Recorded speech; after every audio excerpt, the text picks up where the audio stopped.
The waitress watched the Mafia boss's daughter collapse at dinner, poison coursing through her veins.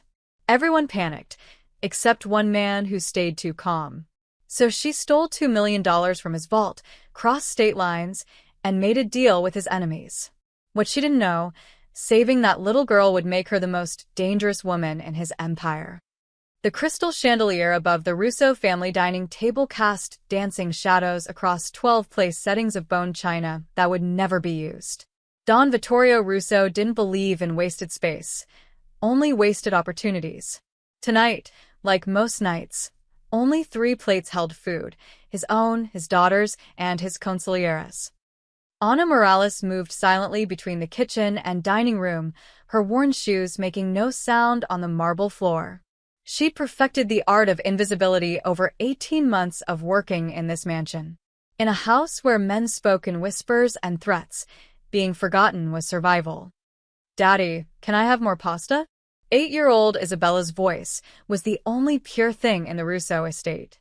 Her dark curls bounced as she smiled up at her father, tomato sauce dotting her chin. Vittorio's hard expression softened, the only crack in his armor. "Anything for you, Principessa," he gestured to Anna, without looking at her. "More for Isabella." "Right away, sir." Anna reached for the serving dish, but something made her pause. A smell. Faint. Bitter almonds, mixed with something metallic. Her grandmother had been a healer in Honduras before immigrating, and she taught Anna one crucial lesson: trust your nose before your eyes. The sauce looked perfect. Rich, red, homemade by the estate's chef. But that smell. "Actually, Mr. Russo, may I bring fresh pasta from the kitchen? This batch is getting cold." Marco Bianchi, the consigliere, looked up sharply. His fork stopped midway to his mouth. For just a second, something flashed in his eyes. Fear? Anger?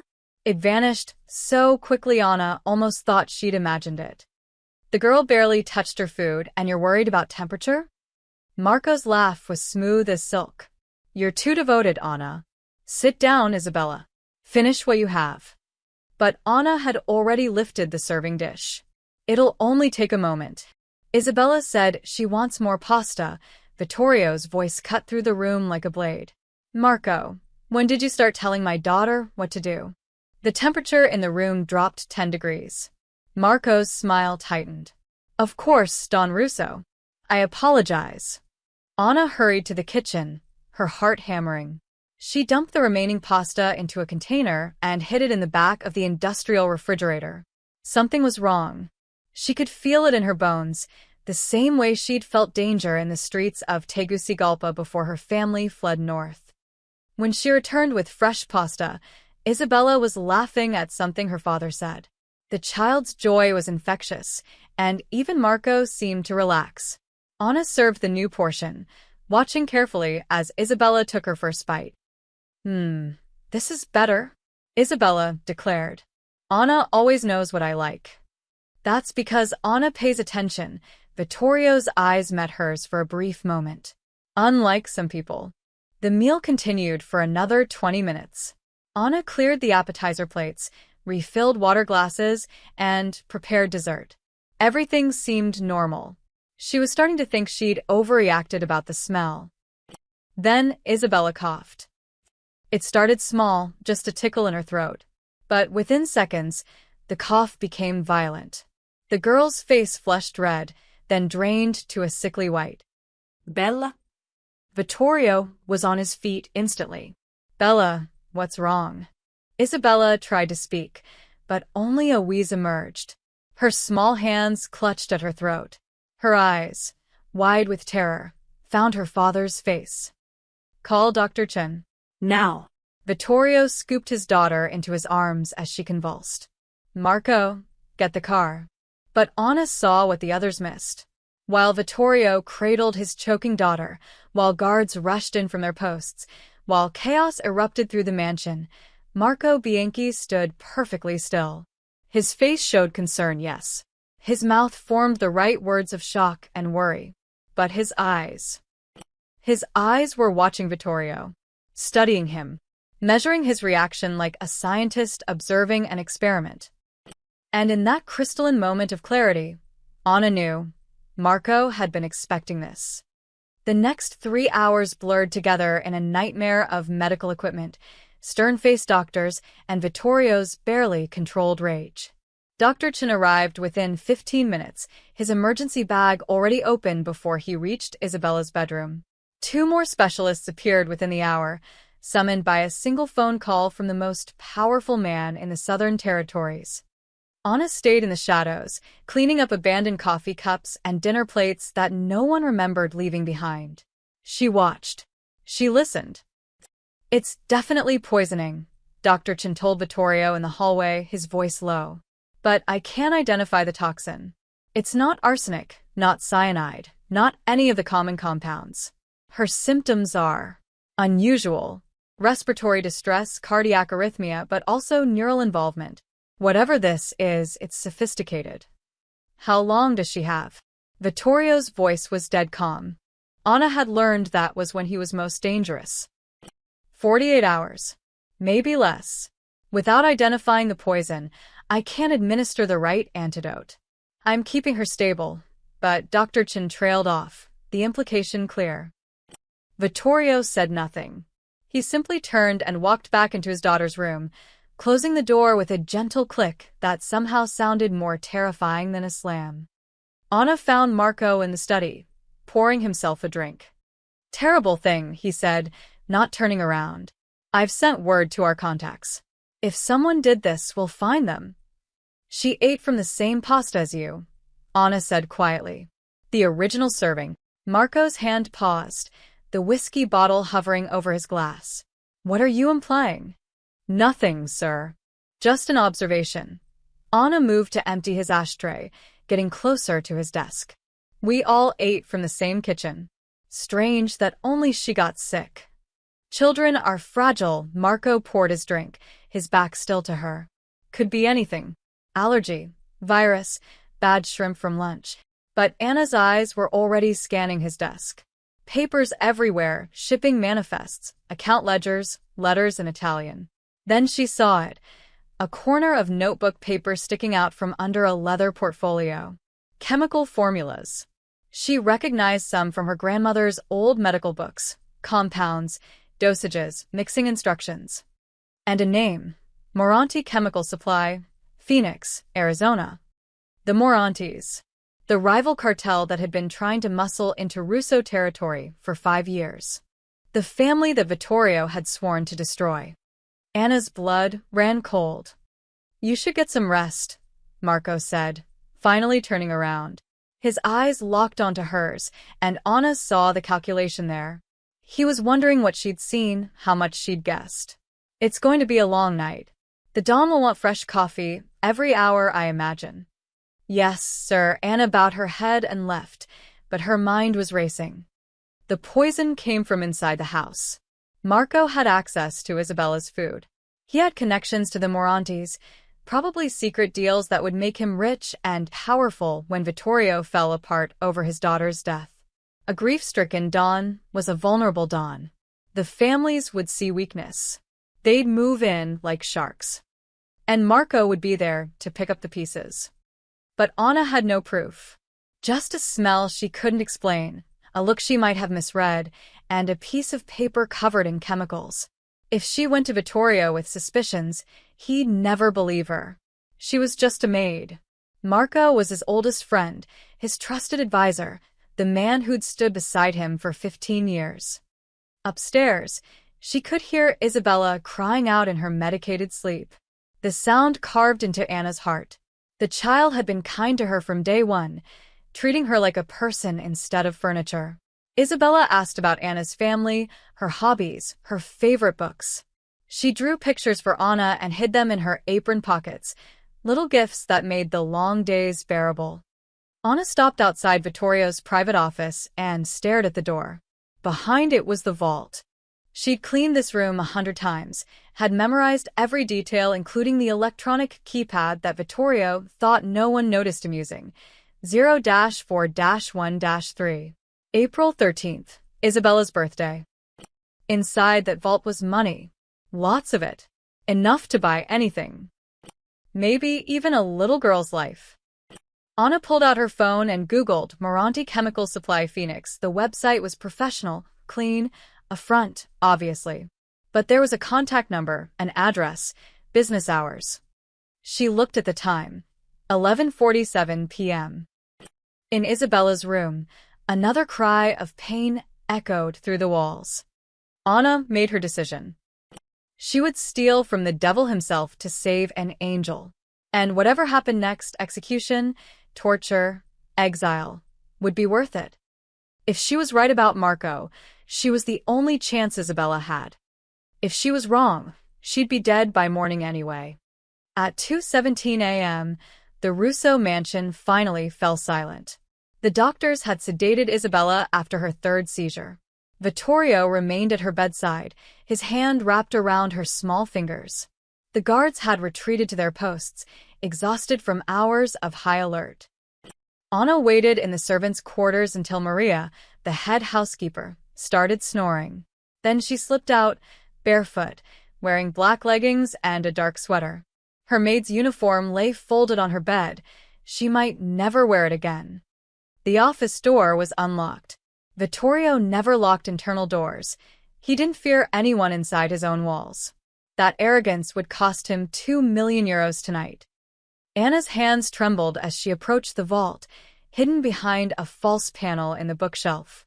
She pressed the books in sequence: The Prince, Art of War, The Godfather, and the panels slid open with a whisper of machinery. The keypad glowed blue in the darkness. 0-4-1-3. She held her breath and pressed the numbers. A soft beep. The heavy door clicked open. Inside, stacks of currency-filled metal shelves. Euros, dollars, pounds, organized by denomination and bundled with paper bands. Anna grabbed a leather briefcase from the corner and began filling it with euro notes. She took only hundreds and 500s, nothing that would be immediately missed from a quick visual check. 2 million. That's what the dark web forums said a custom antidote formula cost from black market chemists. She'd spent the last hour researching on her phone, her broken screen device connecting her to an underworld she'd hoped never to enter again. The briefcase filled quickly. She was zipping it closed when footsteps echoed in the hallway. Anna froze, her heart stopping. The steps were slow, deliberate. They paused outside the office door. She couldn't close the vault. The mechanism was too loud. Couldn't hide. There was nowhere to go. She pressed herself against the wall behind the open vault door and waited. The footsteps moved on. A guard doing rounds, nothing more. Anna counted to 60, then sealed the vault and reset the bookshelf. She grabbed the briefcase and slipped out through the servants' entrance, the same door she'd used every morning for 18 months. The night air hit her face like freedom and damnation mixed together. By 4 a.m., Anna was on a Greyhound bus heading to Phoenix, Arizona. She'd paid cash for the ticket at a 24-hour station downtown, giving a fake name to the board clerk. The briefcase sat in her lap, too valuable to trust to the overhead compartment. She'd stopped at an all-night pharmacy and bought cheap makeup, reading glasses, and hair dye. In the cramped bus bathroom, she transformed herself. Brown hair became black. Contacts changed her eye color from hazel to dark brown. The glasses made her look older, professional. By dawn, Anna Morales, the maid, had disappeared. In her place sat Carmen Russo, courier for the Dawn. The name had come to her in a flash of desperate inspiration. Russo was common enough in Italian circles. Carmen was her confirmation name, one she hadn't used in years. Together, they sounded legitimate. A distant cousin, perhaps, or a trusted associate's daughter. The bus ride took 11 hours. Anna didn't sleep. She rehearsed her story, refined her accent, studied everything she could find about the Morani organization on her phone. They ran legitimate chemical supply companies as fronts, with 3 locations across Arizona. But their real business was synthesizing designer drugs and custom toxins for the highest bidder. Marco must have paid them to create something untraceable. Something that would look like natural causes after a few days, a tragic heart condition perhaps, or an undiagnosed allergy. The autopsy would show anomalies, but by then, Vittorio would be broken, his empire in chaos. Phoenix sprawled before her like a sun-bleached nightmare when the bus finally arrived. It was 3 p.m., the heat radiating off asphalt in visible waves. Anna had never felt temperatures like this. It was like stepping into an oven. She found a motel that didn't ask questions, showered, and changed into the only professional clothes she owned, a gray pantsuit she'd bought for her citizenship interview 3 years ago. With her new hair and glasses, she looked like someone who belonged in a boardroom. The Moranti Chemical Supply office was in a nondescript industrial park near the airport. The building was white concrete and tinted windows, with a parking lot full of luxury cars that no legitimate chemical supply company could afford. Anna walked in at 4:30 p.m., briefcase in hand, chin high despite her terror. The receptionist looked up, bored. "Help you?" "I'm here to see Mr. Moranti. Carmen Russo, representing Don Vittorio Russo of the Southern Territories. He's expecting me." The lies flowed smoothly, powered by desperation. The boredom vanished from the receptionist's face, replaced by nervous attention. Let me check. Please wait." Anna stood in the lobby, counting her heartbeats. This was it, the moment her bluff either worked or got her killed. The Morantis knew who Vittorio Russo was. Everyone in their world knew. The question was whether they'd believe he'd send a woman, and whether they'd risk offending him by refusing to see her. 5 minutes later, a man in an expensive suit emerged. "Ms. Russo?" "I'm Vincent Morante." "This is unexpected. Your cousin didn't mention sending an associate." "My cousin doesn't announce his business strategies to rivals," Anna said coolly, channeling every gangster movie she'd ever seen. "Are we doing this here? Or do you have an office?" Vincent's jaw tightened, but he gestured toward a hallway. "Follow me." The office was all leather and dark wood, designed to intimidate. Vincent sat behind his desk, another man, broader, scarred, standing behind him. Muscle. "So, what does Don Russo want?" "We have an understanding with the Southern Territories. We don't do business there. He doesn't interfere with our operations here." Anna set the briefcase on the desk and opened it, turning it to face him. 2 million euros. "I need the formula for compound TX, 47. The one you supplied 3 days ago." She was guessing at the name, but Vincent's eyes widened. "Bingo. I don't know what you're." "Stop," Anna's voice cracked like a whip. "Marco Bianchi ordered a custom toxin. You delivered. Now the Don knows about it, and he wants the antidote formula. You can cooperate, or you can explain to him personally why you helped poison his daughter." The color drained from Vincent's face. "His daughter? We were told it was for a rival boss, a preemptive strike." Marco said. "Marco lied to you," Anna leaned forward. "And now you're accessories to the attempted murder of an 8-year-old child. How do you think that plays out?" The muscle behind Vincent shifted uncomfortably. Even criminals had lines. "We didn't know," Vincent said quickly. "Marco said it was for a coup, clean and quick. A boss, not a kid." Jesus Christ, he ran his hands through his hair.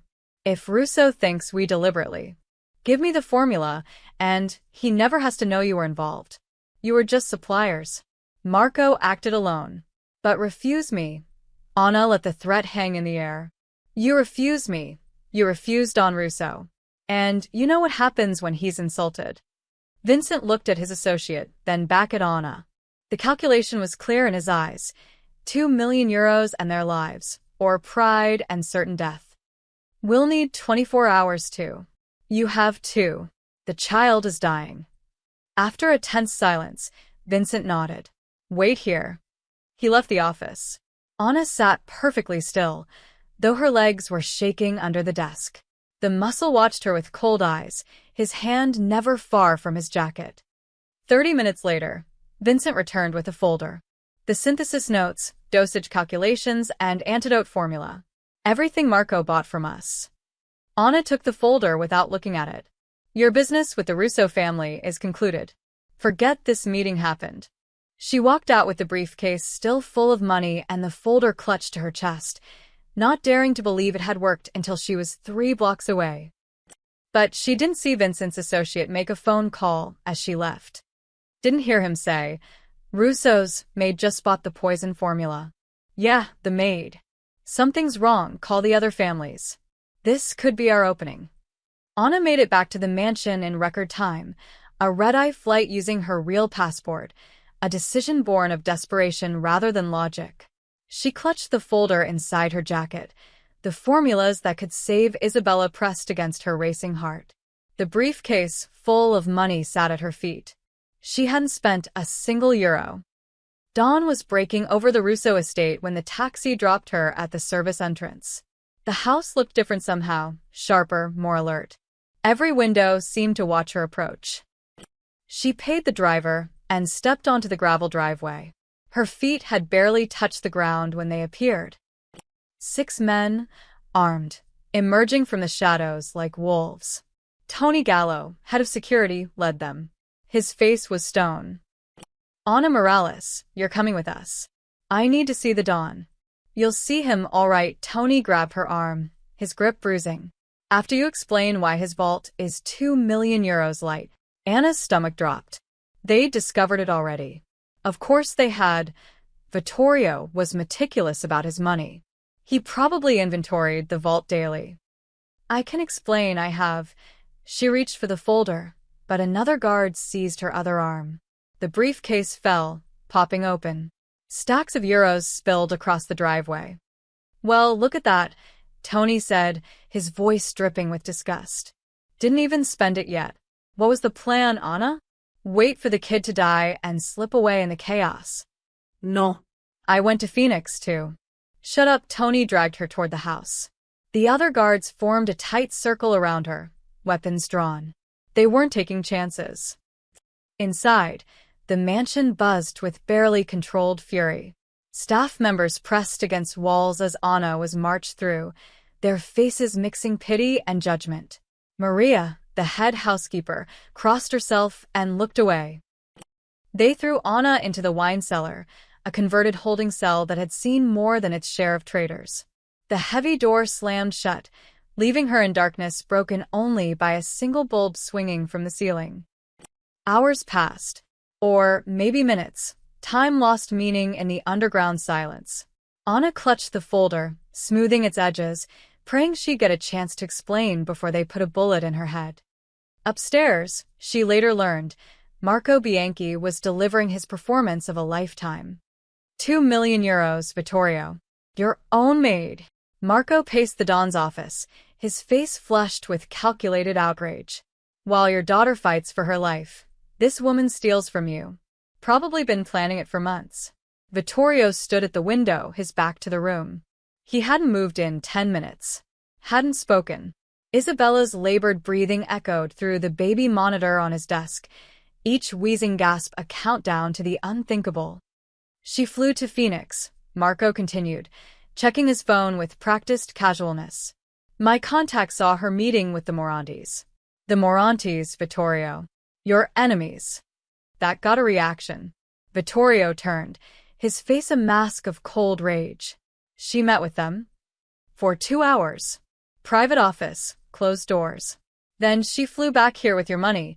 Probably thought she could return it before anyone noticed. Marco shook his head. This is what happens when you get soft, when you let outsiders get close. She saw an opportunity and took it. The Morantes, Vittorio's voice was barely a whisper. While my daughter dies, my maid does business with a family trying to take my territory. It's the ultimate betrayal. Marco moved closer, lowering his voice. Let me handle this. You stay with Isabella. I'll make the maid talk, find out what she told them, what she sold. Then we end this quietly. But Vittorio raised a hand. No. Lock her up until morning. When my daughter is gone, his voice cracked, the only emotion he'd shown. When Isabella is gone, I'll deal with the traitor myself. Marco hid his smile. Perfect. By morning, the child would be dead, Vittorio would be destroyed, and Anna, the only person who suspected the truth, would be executed for treason. He'd orchestrated it beautifully. As you wish, Don Russo. Marco bowed his head in false reverence. I'll make sure she's secure. In the wine cellar, Anna heard footsteps approaching. The door opened, and Luca Romano stepped in, a young guard she'd known since he'd started working at the estate 6 months ago. Unlike the others, his face showed conflict rather than contempt. I'm supposed to check you for weapons, he said quietly. Luca, please, I need to see the Don. I have something that can save Isabella. You stole 2 million euros and met with his enemies. Luca's voice was anguished. How could you, Anna? We all trusted you. Isabella loved you. I went to Phoenix to buy this. Anna thrust the folder at him. It's the antidote formula. Isabella was poisoned, Luca. Someone in this house poisoned her, and I needed the formula to save her life. Luca stared at the folder, not taking it. That's insane. Who would? Marco Bianchi. The name hung in the air like a bomb. Luca stepped back, his hand moving instinctively to his weapon. You're accusing the consigliere?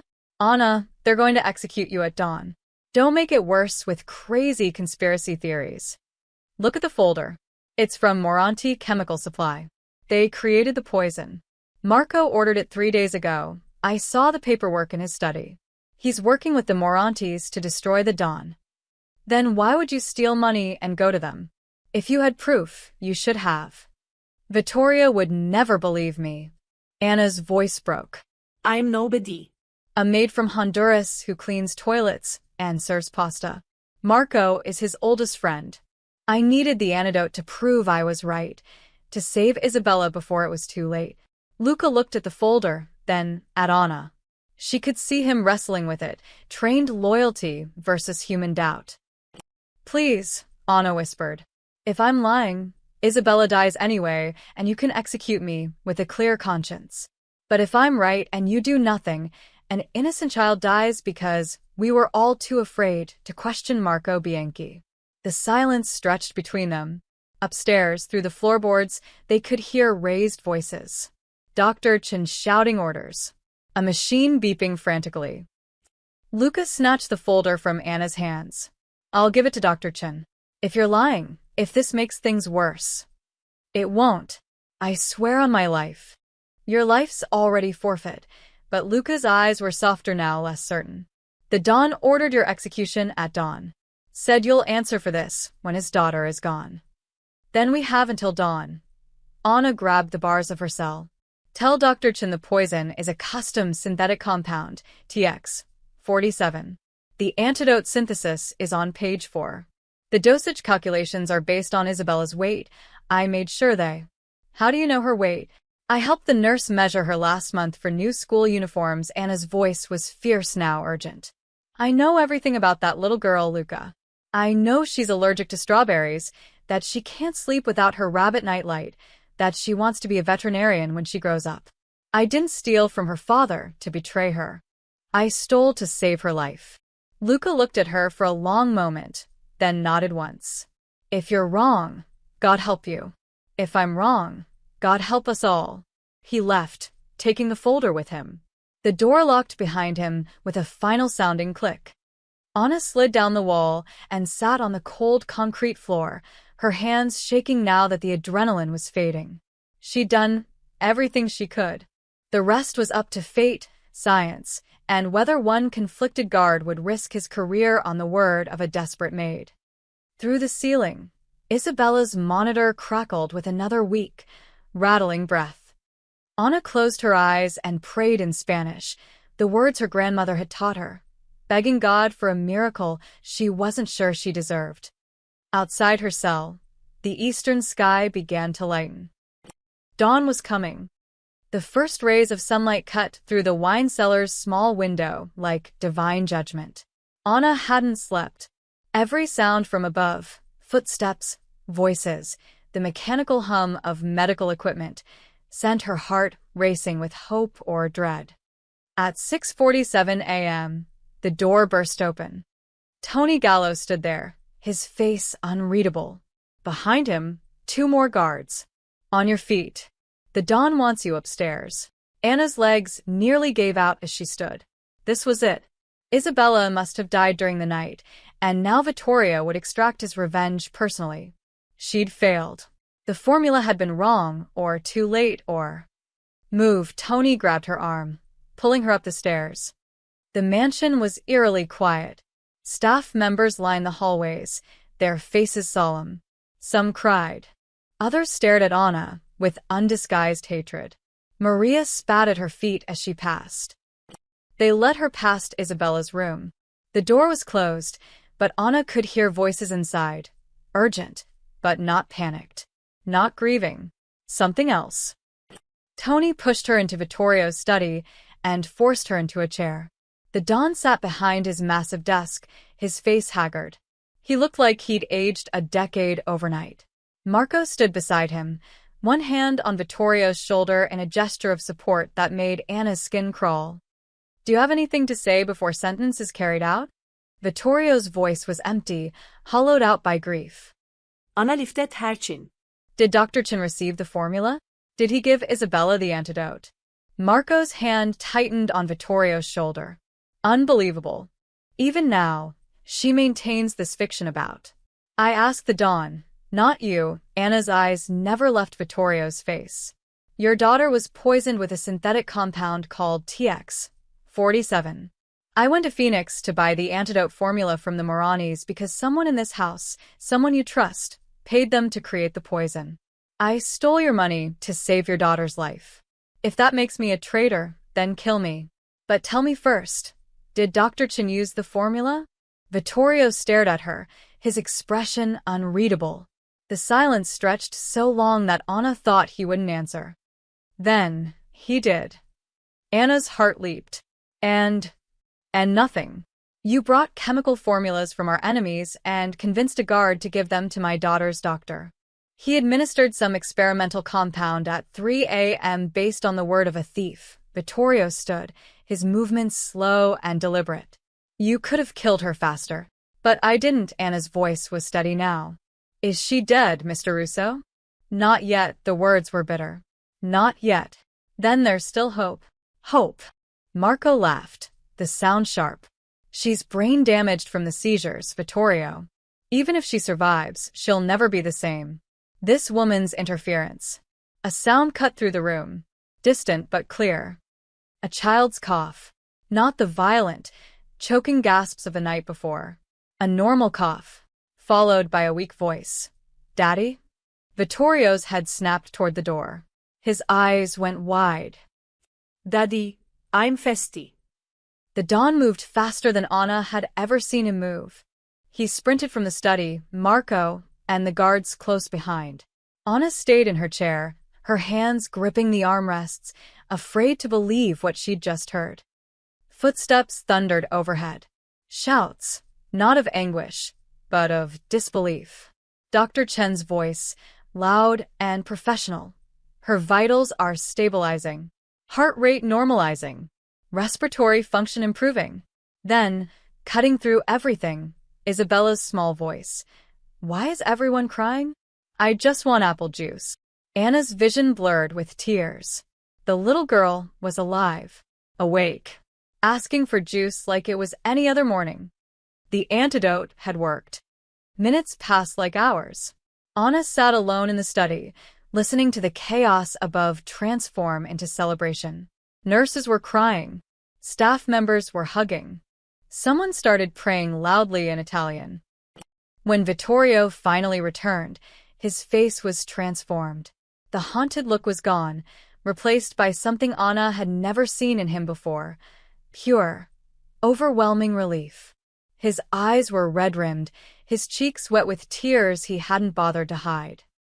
Behind him, Marco's face was ashen. "She's awake," Vittorio's voice broke. "She's asking for her rabbit. For breakfast." For he couldn't continue. He sank into his chair, covering his face with his hands. "Don Russo," Anna's voice was soft. "I kept my promise. Your daughter lives." Vittorio looked up at her, and for the first time, really saw her. Not a maid. Not a servant. A person who had risked everything when no one else could. Dr. Chun says the antidote was perfect. Precisely calibrated for her weight, her age, the specific toxin. He says Vittorio's voice hardened. He says whoever created this formula knew exactly what poison was used, that it would be impossible to create an antidote without detailed knowledge of the original compound. Marcos shifted uncomfortably. Well, obviously the Morantes knew everything. Anna stood, her fear replaced by righteous anger. They knew because they created both the poison and the antidote. They knew because someone ordered TX-47 from them 3 days before Isabella collapsed. Someone with access to her food. Someone who wanted this family destroyed. These are serious accusations, Marco said, his voice smooth but his eyes dangerous. Made by a woman who stole €2 million and conspired with our enemies. Vittorio, you can't possibly. Where's the money, Anna? Vittorio interrupted. In the briefcase on your driveway. I didn't spend any of it. I only needed the formula. The Moranis gave it to me when I told them you knew about their involvement in poisoning your daughter. They panicked, blamed Marco Bianchi for lying to them about the target. They thought it was a rival boss, not a child. The room went dead silent. What did you say? Vittorio's voice was dangerously quiet.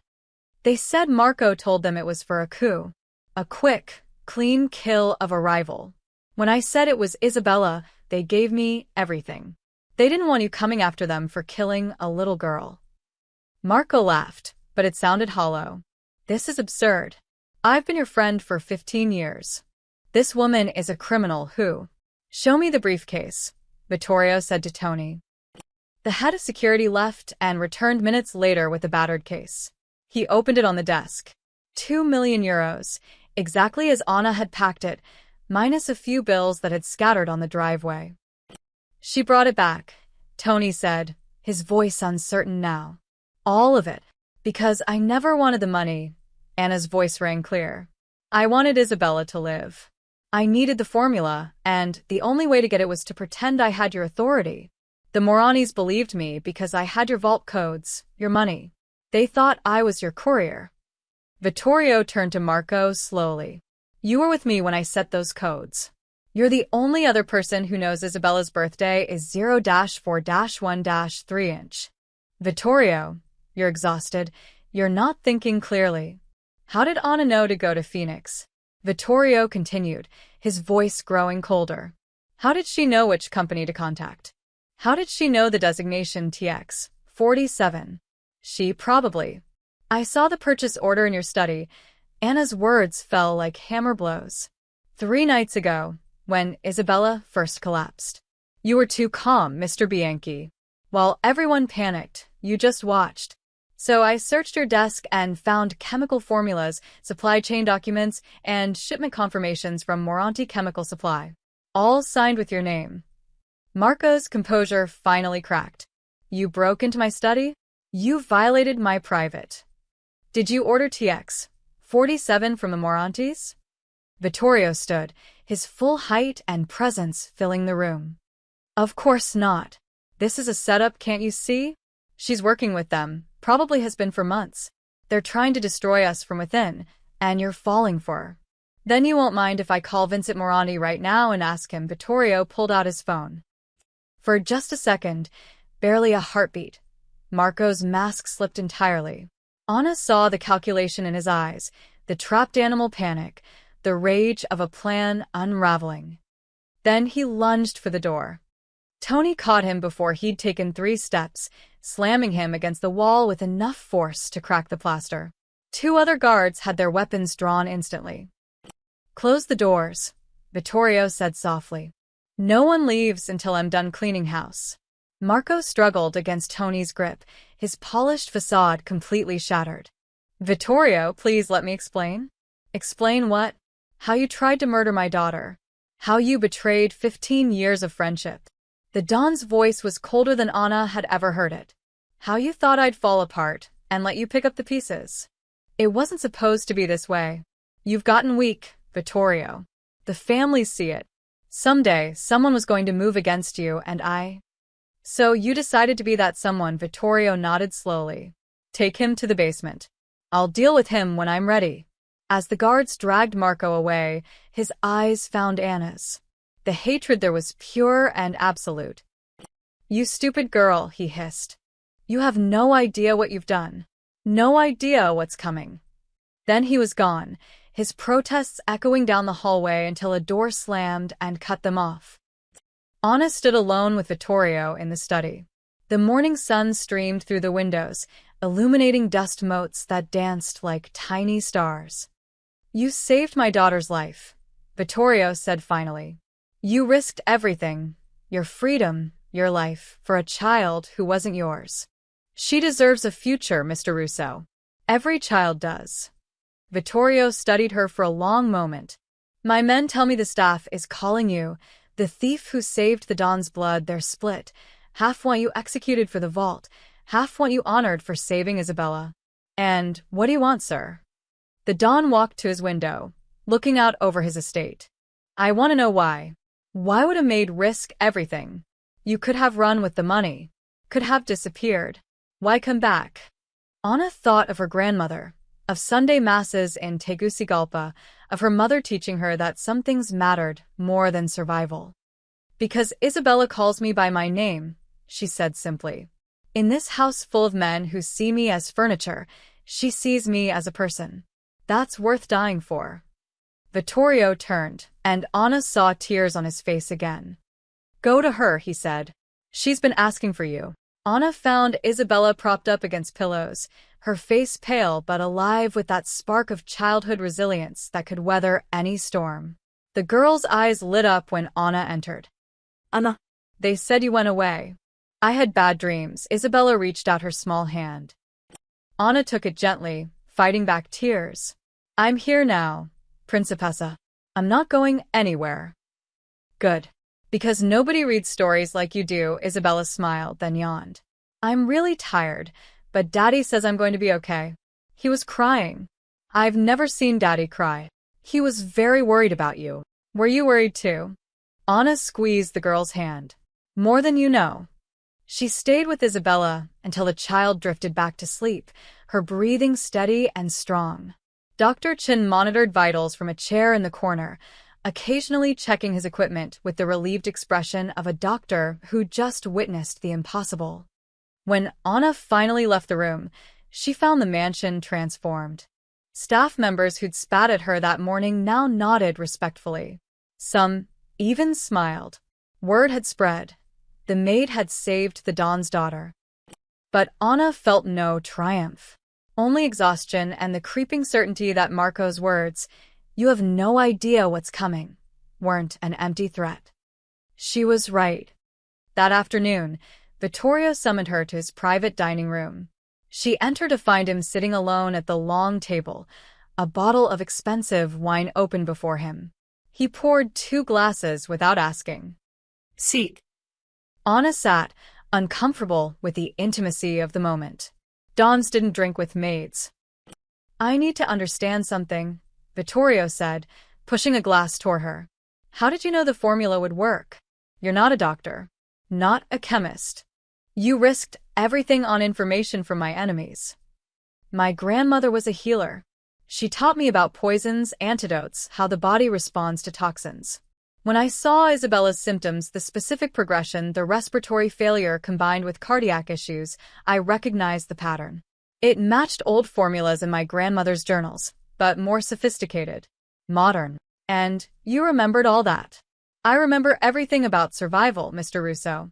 When you grow up poor in Honduras, you learn which plants heal and which ones kill. You learn to read people, to spot danger, to trust your instincts." Anna met his eyes. "My instincts said Marco was wrong. And in this house, being wrong about something like that gets you killed." Vittorio nodded slowly. "You read him better than I did. 15 years, and I never saw it. You weren't supposed to. He's been planning this for a long time. Tell me what you know." Anna laid out everything, the chemical formulas in Marco's study, the shipping manifests from Morandi Chemical Supply, the way Marco had watched Vittorio's reaction instead of Isabella's suffering. Vittorio listened without interrupting, his face growing darker with each revelation. He mentioned details. Anna finished. "When I confronted him in the study this morning, before he ran, he knew about the seizures, the specific cardiac symptoms. No one told him those details. We were all kept out. Only Dr. Chun, and you were in that room." But Marco asked for updates. Vittorio said slowly. I told him. Christ. I told him everything. How she was failing, what the symptoms were. And he already knew because he designed them. Vittorio's hand tightened around his wine glass. I need to hear it from him. I need him to admit what he did. He won't. Men like Marco never confess. They justify. They'll tell you why you deserved it, why it was necessary, why they had no choice, and his voice was hard. But there's another way to get the truth. How? Make him think he's already won. 2 hours later, in the mansion's basement, Marco Bianchi sat chained to a chair in the soundproofed room where Vittorio conducted his darkest business. His expensive suit was torn, his face bruised from where he'd fought the guards. But his eyes still held defiance. Vittorio entered alone, pulling up a chair to sit across from his former friend. Vincent Moranti is dead, Vittorio said flatly. Shot in his office 30 minutes ago. Professional hit. The other families are already moving on Phoenix, dividing up his territory. It was a lie, but Marco didn't know that. Good, Marco said. He was sloppy. Should have killed the girl when he had the chance. There it was. The first crack in the facade. What do you mean? Vittorio kept his voice neutral. Marco laughed bitterly. Come on, Vittorio. We both know how this ends. You're going to kill me. I might as well tell you how close I came. He leaned forward as far as his chains allowed. I paid the Moranis $50,000 for TX 47. Colorless, tasteless, mimics a dozen natural conditions. Isabella was supposed to die in her sleep within 48 hours. Tragic. Unexplainable. You would have been destroyed. Why? The single word carried the weight of 15 years. Because you're finished and you're too blind to see it. The old ways are dying. The Morantis, the Calabrese family, the Russians, they're all closing in. You think honor and loyalty matter anymore? They don't. It's about profit, about adapting. I tried to tell you, tried to modernize our operations, but you clung to your outdated code. Marco's voice grew venomous. So I made a choice. Better to be part of the new order than die with the old 1 inch. By murdering my daughter. By removing your weakness. Marco's composure shattered completely. She made you soft. Every decision filtered through what's best for Isabella. You turned down the Calabrese partnership because it meant more time away from her. You refused the weapons deal because you didn't want that in her world. She was holding you back. She's 8 years old. She's a liability.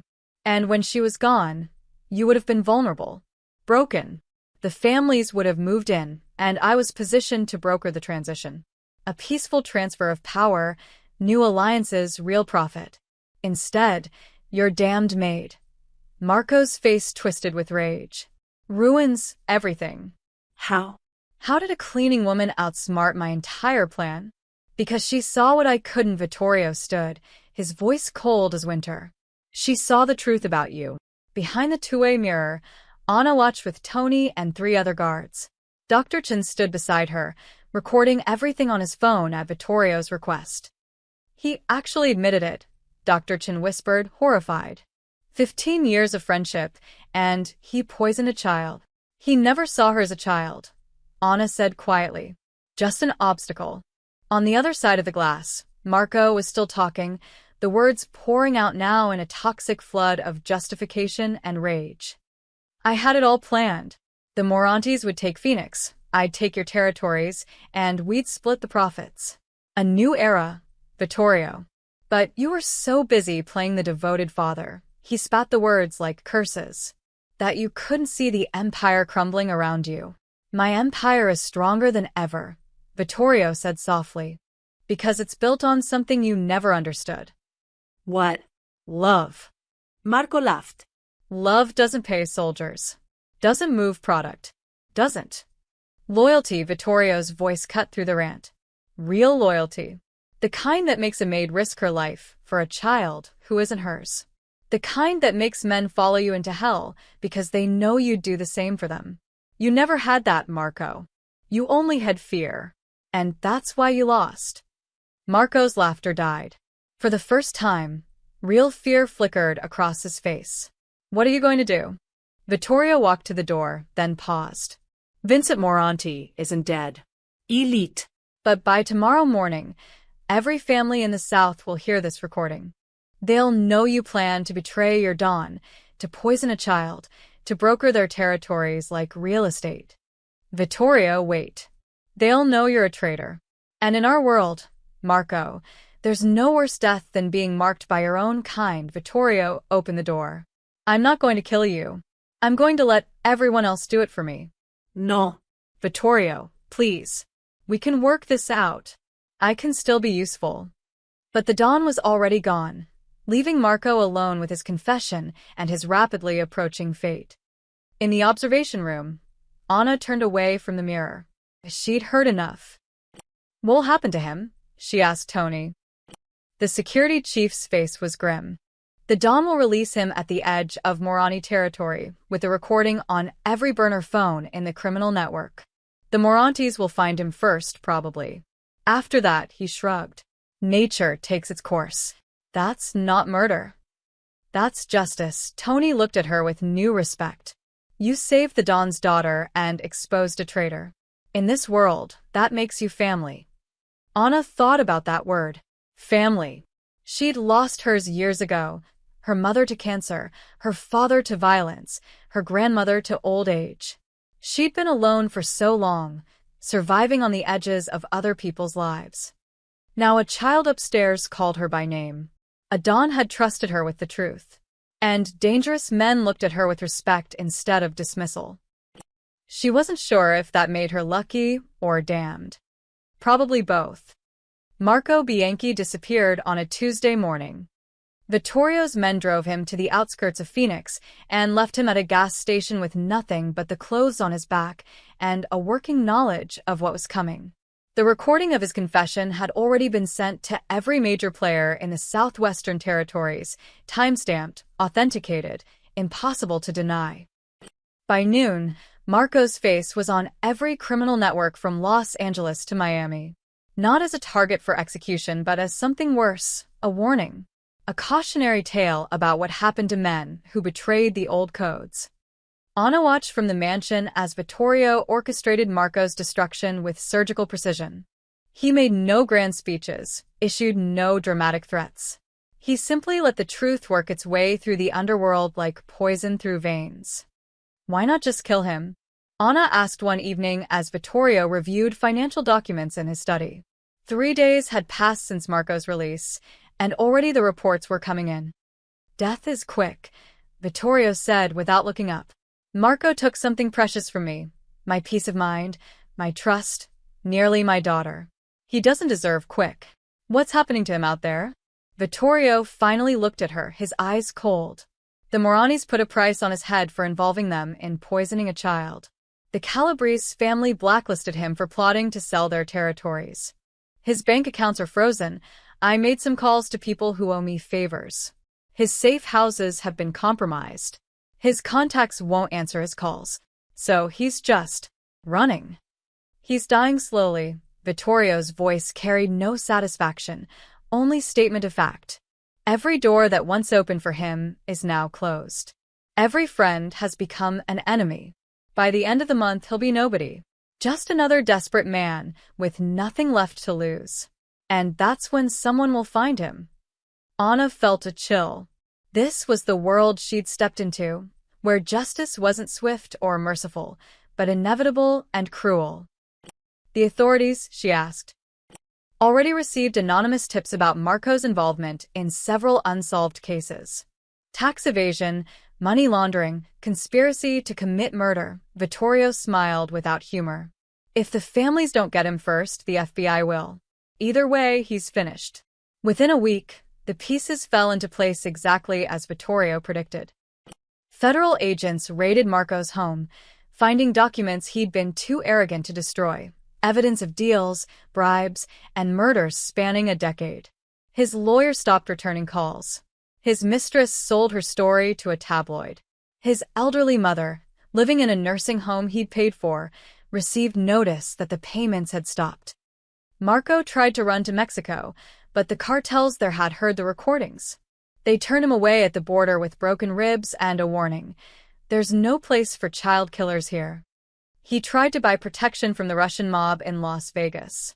They took his offer, his remaining cash, and left him beaten in an alley. Every avenue closed. Every bridge burned. He called yesterday, Tony told Anna one morning as she helped prepare Isabella's breakfast. Used to burn her phone, begging to speak to the Don. Said he had information to trade. What did Mr. Russo say? Hung up without a word. Tony poured coffee, his face thoughtful. You know what's strange? The Don isn't celebrating. Isn't even watching the reports anymore. He's just moved on. Anna understood. Vittorio hadn't destroyed Marco for revenge. He'd done it to send a message. Betray the Russo family, and you don't just die, you're erased. Your name becomes a cautionary tale. Your legacy becomes a warning. It was more effective than any execution. By the third week, Marco's name stopped appearing in the network chatter. People stopped speculating about where he'd gone or who would find him first. He simply ceased to matter. Then, on a humid morning in late summer, a jogger found a body in the desert outside Tucson.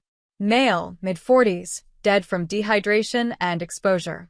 No identification, no wallet, no phone. Just a man who'd wandered into the wasteland and never came out. The local authorities ran fingerprints. Marco Bianchi, wanted for questioning in multiple federal investigations. They called it an accident, a desperate man running from the law who made poor survival choices. The criminal world knew better. When the news reached the Russo estate, Vittorio was having breakfast with Isabella. The girl was fully recovered now, back to her energetic self, chattering about her upcoming return to school. Tony approached discreetly and whispered in the Don's ear. Vittorio nodded once, then returned his attention to his daughter. And you want to join the science club? Yes. We get to dissect frogs and everything. Isabella bounced in her seat. Anna says science is important. Right, Anna? Anna, standing nearby with a fresh pot of coffee, smiled. Very important, Principessa. Later, after Isabella left for her tutoring session, Vittorio called Anna into his study. Marco is dead, he said simply. Exposure. The desert claimed him. Anna felt nothing. No satisfaction, no remorse. Just a distant sense of completion. And the other families? Satisfied. They see that justice was served without bloodshed in their territories. No wars, no retaliation, just consequences. Vittorio poured 2 drinks, whiskey this time. I've been thinking about my empire, Anna. About what Marco said. Sir? He wasn't entirely wrong. The old ways are changing. The families that survive will be the ones that adapt. Vittorio handed her a glass. But adapt doesn't mean abandon everything. It means keeping what matters and cutting away the rot. What are you going to do? Restructure. The men who stood with Marco, who shared his vision of profit over honor, they're being reassigned. Demoted. Replaced with younger lieutenants who understand that loyalty isn't just a word. He sipped his drink. I'm also legitimizing more of the business. Real estate, construction, energy. Legal fronts that actually make legal money. That's smart. It's survival. Vittorio looked at her directly. I need people I can trust in key positions. People who've proven their loyalty beyond doubt. Tony will become my new consigliere. And I want you to manage Isabella's trust fund and education accounts. Anna nearly dropped her glass. Sir, I'm not qualified. You stole 2 million euros from my vault, traveled across state lines, negotiated with my enemies, and brought back exactly what you promised. That's more qualification than most of my accountants have. Vittorio's expression softened slightly. My daughter trusts you. After everything that's happened, that means something. I'm honored, but nothing. You'll be compensated appropriately. Your immigration status will be secured, green card, citizenship, whatever you need. You'll have an office here, access to the household accounts, and a salary that reflects your new position. He raised his glass. You saved my daughter's life, Anna. Let me save yours in return. Anna thought about it. A real job. Legal status. Security. Everything she'd dreamed of since crossing the border with nothing but hope and determination. "What about the staff?" she asked. "Some of them still think I'm a thief." "Then prove them wrong. Not with words, with actions. Show them that loyalty and courage matter more than where you come from or what you've done." Vittorio's voice hardened slightly. "And anyone who can't accept that can find employment elsewhere." That afternoon, Vittorio called a household meeting. Every staff member, every guard, every person who worked on the estate gathered in the main hall.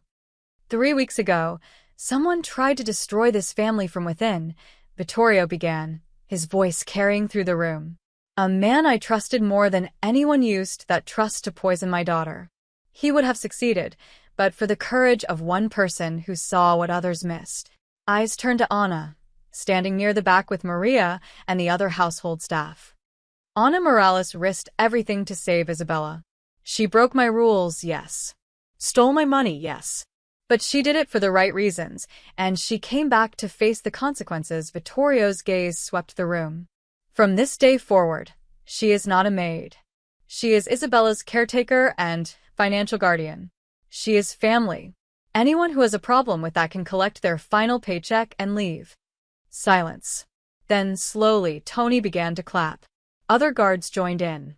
Within moments, the entire room was applauding, some genuine, some obligatory, but all respectful. Maria approached Anna afterward, her eyes wet. "I'm sorry," the old housekeeper said. "I said terrible things. Called you a traitor. I should have known better."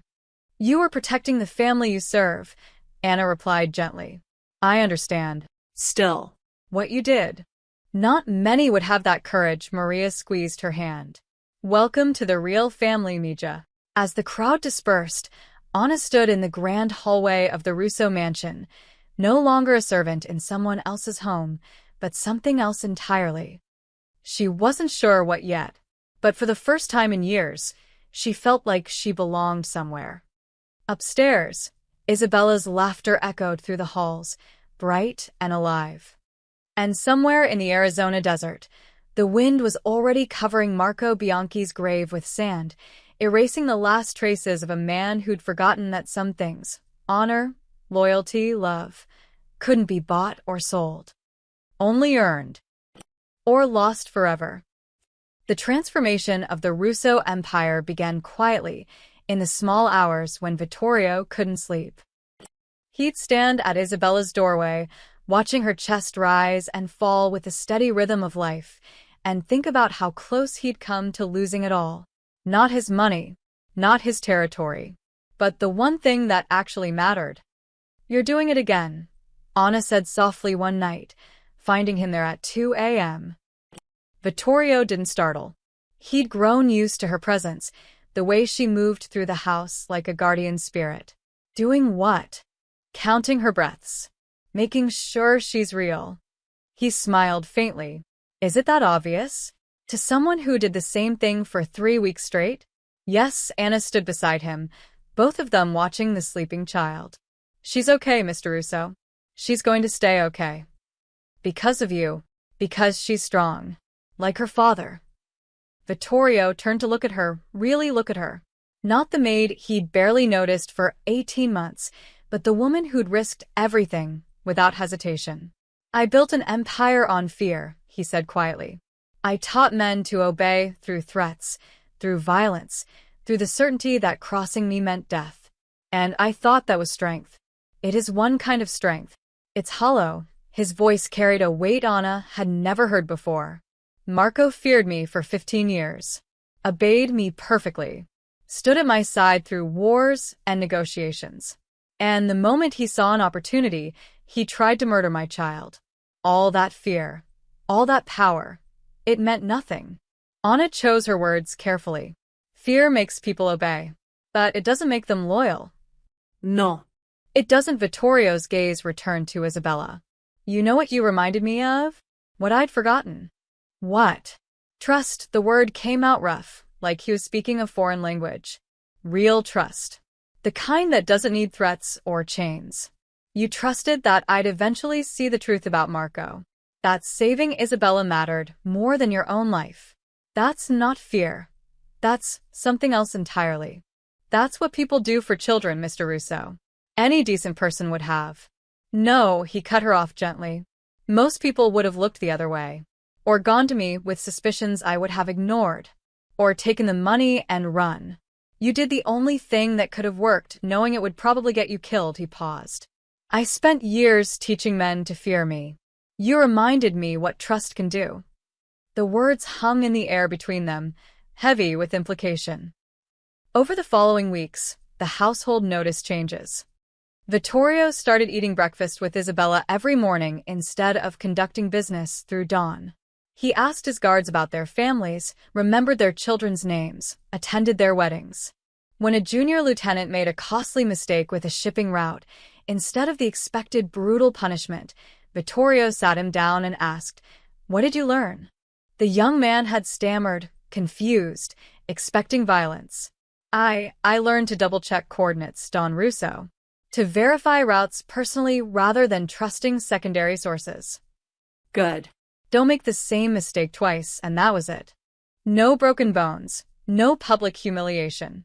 Just a lesson learned and a second chance given. The change rippled through the organization like a stone dropped in still water. The dawn's gone soft, some of the older guards muttered. That maid's gotten into his head. But Tony, now consigliere, shut down that talk immediately. The dawn's gone smart. There's a difference. Watch and learn. The real test came 6 weeks after Marco's death, when Vittorio's Council of Lieutenants gathered for their quarterly review. 8 men who controlled different aspects of the empire: shipping, real estate, enforcement, political connections. These were the old guard, men who'd served Vittorio for decades. Anna wasn't supposed to be there, but Vittorio had asked her to sit in, to observe, to learn how the empire actually functioned. Several lieutenants had objected. She's not family, Roberto Messina growled. She's got no business hearing our operations. She is family, Vittorio replied calmly. She saved my daughter. That makes her more family than blood relatives who've never lifted a finger for this organization. She's a maid from Central America, another lieutenant said carefully. With all respect, Don Russo, she doesn't understand our world. She understood it well enough to expose a traitor when none of you did. Vittorio's voice carried an edge now. Anastais. Continue. The meeting proceeded with Anna sitting quietly in the corner, taking mental notes. She watched how these men interacted, the subtle power plays, the careful language, the unspoken hierarchies. Then Roberto brought up the labor situation at their construction sites. We've got union organizers sniffing around the downtown project, making noise about safety violations, worker treatment. I say we handle it the old way. Make an example, send a message. What does the old way mean? Vittorio asked. Roberto's shifted uncomfortably. Accidents happen on construction sites, Don Russo. A organizer takes a fall, the others get the hint. Silence fell over the room. The old Vittorio would have nodded, would have authorized the violence without a second thought. Fear kept workers in line, kept unions scared, kept profits high. But Anna saw something different in his eyes now. No, Vittorio said simply. Roberto blinked. Sir? I said no. We don't kill union organizers. We negotiate. Vittorio leaned back in his chair. What are their actual demands? Better safety equipment, health insurance, wage increases. The usual socialist nonsense. How much would it cost to meet their demands? Roberto sputtered. Don Russo, we can't just give in to. How much? Maybe. $500,000 annually across all sites. But it sets a precedent. Other workers will expect. Good. Let them expect it. Budget the changes and implement them within 60 days. Vittorio's voice was steel. I want our construction sites to become models of worker safety. Best equipment, best practices, competitive wages. That's not how we do business. Roberto's face flushed red. It's how we do business now. Vittorio stood, forcing everyone else to rise. My daughter asked me yesterday what I do for work, and I realized I couldn't give her an honest answer. I couldn't tell her that Daddy hurts people for money, that daddy kills union organizers for profit. So things are changing. With respect, another lieutenant said carefully, the other families will see this as weakness. They'll think. Let them think what they want. Vittorio's gaze swept the room. Marco thought I was weak because I loved my daughter. Where is he now? Dead in the desert. Meanwhile, I'm here, stronger than ever, with loyal people around me who stay because they choose to, not because they fear a bullet. Anna watched the lieutenants' faces. Some showed understanding, even relief. Others, like Roberto, showed barely concealed contempt. She filed those reactions away for future reference. After the meeting, Roberto cornered Vittorio in the hallway. This is a mistake. The men respect strength, not kindness. You're letting that woman poison your judgment. Anna saved my daughter when my most trusted advisor tried to kill her, Vittorio replied coldly. So, yes, her judgment influences mine. Because hers was right, and Marco's, my friend of 15 years, was murderous treachery. The families will move against you. Let them try. Vittorio stepped closer, and suddenly the old Don was back. Dangerous, lethal, absolute. I've ruled these territories for 20 years through strength. Now I'm adding wisdom to that strength. The families that adapt will prosper. Those that don't will be replaced. Tell me, Roberto, which one will you be? Roberto paled and stepped back. I serve at your pleasure, Don Russo. Good. Then serve. Or leave. Those are your options. That night, Anna found Vittorio in his study, staring at financial reports. Some of them hate the changes, she said. I know. Roberto especially. He looked at you like he was measuring you. Vittorio glanced up, and Anna saw the calculation in his eyes. Roberto has been skimming from the construction accounts for 3 years. I've known for 2. I was waiting to see if he'd confess or if his greed would escalate. And today's outburst tells me he's escalating. He'll see my reforms as weakness and make a move, probably within the month. Maybe he'll try to rally other lieutenants. Maybe he'll reach out to the Calabrese family. Vittorio smiled without humor. Either way, he'll reveal himself completely. And then I'll remove him. Anna felt a chill. You're setting a trap. I'm letting men choose their own fates. Those who adapt, who understand that strength and honor aren't mutually exclusive, will thrive. Those who cling to the old ways, Marco's ways, will fall. He closed the financial report. My daughter is 8 years old. In 10 years, she'll be an adult. I want her to inherit an empire she can be proud of, not just afraid of. That's a good goal, Mr. Russo. Call me Vittorio. You've earned that much. He poured 2 glasses of wine. Tell me something, Anna. When you stole from my vault, what did you think would happen? Honestly, I thought you'd execute me. I made peace with that. And you did it anyway. Isabella deserved to live. That was more important than my life. Vittorio studied her for a long moment. That kind of loyalty, genuine, selfless loyalty, is rarer than diamonds. It's what I need around me now. Not fear. Not obligation. But people who choose to stay because they believe in something worth protecting. Is that what you're building? Something worth protecting? I'm trying. He raised his glass. For her. For the future. For whatever redemption a man like me can claim. They drank in comfortable silence. 2 people from completely different worlds, united by a single truth. Some things mattered more than survival. Honor. Trust. Love. The things Marco had forgotten. The things that would either save the Russo Empire or destroy it. Time would tell which. Roberto Messina made his move 3 weeks later, exactly as Vittorio predicted. It started with whispered conversations in parking lots, encrypted messages on burner phones, and carefully orchestrated meetings at restaurants far from Russo territory. Anna heard about it from Maria, who heard it from her nephew who worked security at one of the shipping warehouses. They're calling it the Council of Tradition, Maria told Anna over morning coffee. 6 of the old lieutenants. They say the Don has lost his edge, that he's being controlled by you. Anna set down her cup carefully. Do they plan to move against him? I don't know the details. But my nephew says shipments have been rerouted. Money's moving through channels that bypass Tony's oversight. They're building something separate from the main organization. Anna found Vittorio in his study, reviewing surveillance reports. He didn't look surprised when she shared the information. Roberto, Vincent De Luca, Paul Santoro, Marcus Chin, the Fratelli brothers, he said, ticking off names. 6 lieutenants who've been with me for over a decade. They're moving product under the Morani flag now, or what's left of it after the Calabrese family carved up most of their territory. You already knew. Since the day after the council meeting. Tony's been tracking their communications, their financial movements, their meetings. Vittorio pulled up a map on his computer showing red dots scattered across 3 states. They're trying to establish an independent operation. When it's successful enough, they'll come to me with an ultimatum.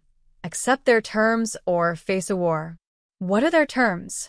Return to the old ways. Remove you from the household. Stop the weakness of treating workers fairly and negotiating with authorities. Vittorio's voice was calm, almost amused. Essentially, they want me to become the man I was before Isabella nearly died. The man who would have let Marco's betrayal happen because I was too blind to see it. Anna sat down processing this. Why haven't you stopped them? Because stopping them too early shows my hand. I need them to commit fully, to invest their resources, to reveal all their connections, to show me exactly who in my organization is loyal and who isn't. He zoomed in on the map. Roberto's been siphoning money from construction. Vincent controls 3 shipping routes. Paul has political connections. Marcus runs our overseas manufacturing. The Fratellis handle enforcement in the Eastern Territories. Together, they represent about 40% of my operation. That's a significant threat. It's a cancer that needs to be removed surgically. Vittorio's eyes met hers. I'm going to let them build their rebellion completely. Let them think they're succeeding. And then I'm going to dismantle it piece by piece without firing a single shot. How? He smiled. The same way I dealt with Marco. Legally, strategically, and absolutely. Over the next 2 weeks, Anna watched Vittorio's plan unfold with the precision of a master chess player. First, he promoted younger lieutenants, men in their 30s who'd grown up in a different world, who understood that the old ways of violence and intimidation were becoming obsolete. He gave them small territories, minor responsibilities, and watched how they handled them. Most exceeded expectations.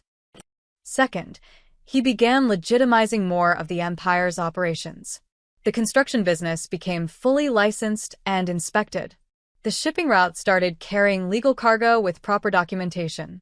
The real estate holdings were restructured under transparent corporate entities. To Roberto and his council, it looked like Vittorio was dismantling his own power. They grew bolder. The Don's finishing the job himself, Roberto bragged at a meeting Anna later heard on the wiretap. By the time we make our move, there won't be anything left to fight over. He's turning the family into a legitimate business. Like we're some kind of corporation instead of an organization. What Roberto didn't see was the trap closing around him. Every shipment he rerouted was tracked. Every dollar he moved was documented. Every meeting he held was recorded. Vittorio was building a case, not for execution, but for exposure. The breakthrough came when Marcus Chan made a mistake. He'd been negotiating with a Chinese manufacturing syndicate to produce synthetic opioids, planning to move them through Vincent's shipping routes and distribute them through the Fratelli's territory. It was a massive operation, worth tens of millions, and it was completely illegal. Tony's team intercepted the communications. Everything, contracts, payment schedules, distribution networks, and most importantly, the names of every corrupt official who'd been bribed to look the other way. Vittorio photocopied every document and sent them to 3 people, the FBI, the DEA, and the Calabrese family. Why the Calabrese? Anna asked when she learned about it. Because they have a strict rule against synthetic opioids, they've lost too many of their own people to addiction.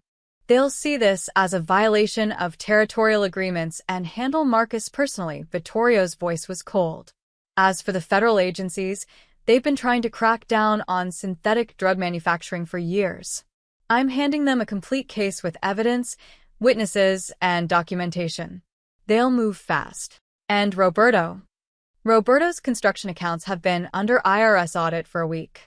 He doesn't know it yet. Vittorio pulled up financial records showing years of tax evasion, money laundering, and fraud. Anonymous tip from a concerned citizen. The kind of tip federal prosecutors love because it comes with bank records and paper trails. Within 72 hours, the dominoes began to fall. Marcus Chun was arrested at his home in a pre-dawn raid. Federal agents seized computers, phones, and boxes of documents. The news ran footage of him being led away in handcuffs, his face pale with shock. Vincent DeLuca's shipping containers were searched at the port. Inside, agents found not just illegal goods, but evidence of customs fraud spanning 3 years. His business licenses were revoked, his assets frozen pending investigation. Paul Santoro's political connections evaporated when leaked emails showed him bribing state senators and judges. The politicians he'd bought scrambled to distance themselves, cooperating with investigators to save their own careers. The Fratelli brothers simply disappeared. Word on the street was they'd tried to negotiate with the Calabrese family, offering territory in exchange for protection. The Calabrese sent back their ears with a message: "We don't negotiate with dealers who poison neighborhoods." And Roberto Messina received notice that the IRS was freezing all his accounts pending a full audit of 15 years of tax returns. His lawyers told him he was facing 20 to 30 years in federal prison for tax evasion, money laundering, and racketeering. Not one of them was killed. Not one drop of blood was spilled. But their lives, their empires, their futures, all destroyed with nothing more than documentation and phone calls. The remaining lieutenants got the message loud and clear. At the next council meeting, only 4 of the original 8 lieutenants remained. The others had been replaced by younger men who looked at Vittorio with something between awe and terror. The old guard made a choice, Vittorio said simply, addressing the room. They chose greed over loyalty, independence over family, the past over the future. Now they're gone.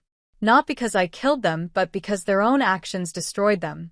That's the new rule. I don't punish disloyalty with bullets. I punish it with consequences. He let that sink in before continuing. Some of you are wondering if you're next. If you've made mistakes that will catch up with you. Here's my answer. If you made mistakes in the old ways, under the old system, you have 30 days to confess and make restitution. Come clean, fix what you broke, and you'll continue in your position. But if you hide it, if you wait for me to find it, you'll end up like Roberto, bankrupt, imprisoned, and forgotten. The room was silent. This organization is changing, Vittorio said. We're becoming something stronger, something sustainable, something that won't crumble the moment a traitor sees an opportunity. Those who can adapt will thrive. Those who can't will be replaced. It's that simple. After the meeting, one of the young lieutenants, a man named David Torres who ran the southern shipping routes, approached Vittorio privately. Don Russo, I need to confess something. Vittorio gestured for him to continue. I've been taking a percentage off the top of fuel costs. Only 2%, but over 3 years, it's about $40,000. I justified it as compensation for the risk I take running those routes. But after seeing what happened to the others, David's voice shook. I don't want to end up like them. I'll pay it back, every cent, whatever you want me to do. Vittorio studied him for a long moment. You ran those routes safely, for 3 years. Never lost a shipment, never had a customs problem, built good relationships with the dock workers. Yes. Yes, sir. And you're confessing without being caught, without being investigated, because you want to do right by the organization. Yes, sir. Pay back the $40,000 over the next year. Consider it a loan you're repaying. And David? Vittorio's voice softened slightly. Thank you for your honesty. That's what I need now. Not perfection, but integrity. David left looking relieved, and Anna understood what Vittorio was doing. He wasn't just removing traitors. He was rebuilding the organization's culture from the ground up. Fear was being replaced by accountability. Violence was being replaced by consequence. The old way was dying, and something new, something potentially more powerful, was being born. Will it work? Anna asked later that evening. Vittorio looked out over his estate, where lights twinkled in the twilight. I don't know, but it's what Isabella needs to inherit. Not a criminal empire built on terror, but a legitimate organization built on respect. If it works, she'll have choices I never did. And if it doesn't, he shrugged. At least I tried to give her something better. In the distance, they could hear Isabella laughing as she played in the courtyard. The sound of innocence, protected by a father trying to redeem his past one decision at a time. The Morani Empire had been fracturing since Marco's death, but it still held significant power across Arizona and Nevada. Vincent Moranti's younger brother, Dario, had taken control after the initial chaos, and he was smarter than his predecessor, cautious, calculating, and determined to rebuild what his family had lost. But Dario didn't know about the folder. The folder Anna had carried back from Phoenix contained more than just the antidote formula. It held synthesis notes, supplier lists, distribution channels, and most crucially, the names of every corrupt official, law enforcement officer, and politician the Morantis had on their payroll. Marco had bought comprehensive documentation, planning to use it as leverage. Instead, it became the blueprint for the Morantis' destruction. They think they're recovering, Tony said, spreading surveillance photos across Vittorio's desk. Dario's been aggressive, absorbing smaller operations, renegotiating old deals, even trying to push into our southern territories again. Let him think he's succeeding, Vittorio replied, studying the photos. How long until the federal task force is ready? 2 weeks. They're building cases against 15 Morani associates based on the information you provided. But they want more. They want the entire organization, not just street-level dealers. Vittorio smiled. Then let's give them everything. The plan was elegant in its simplicity.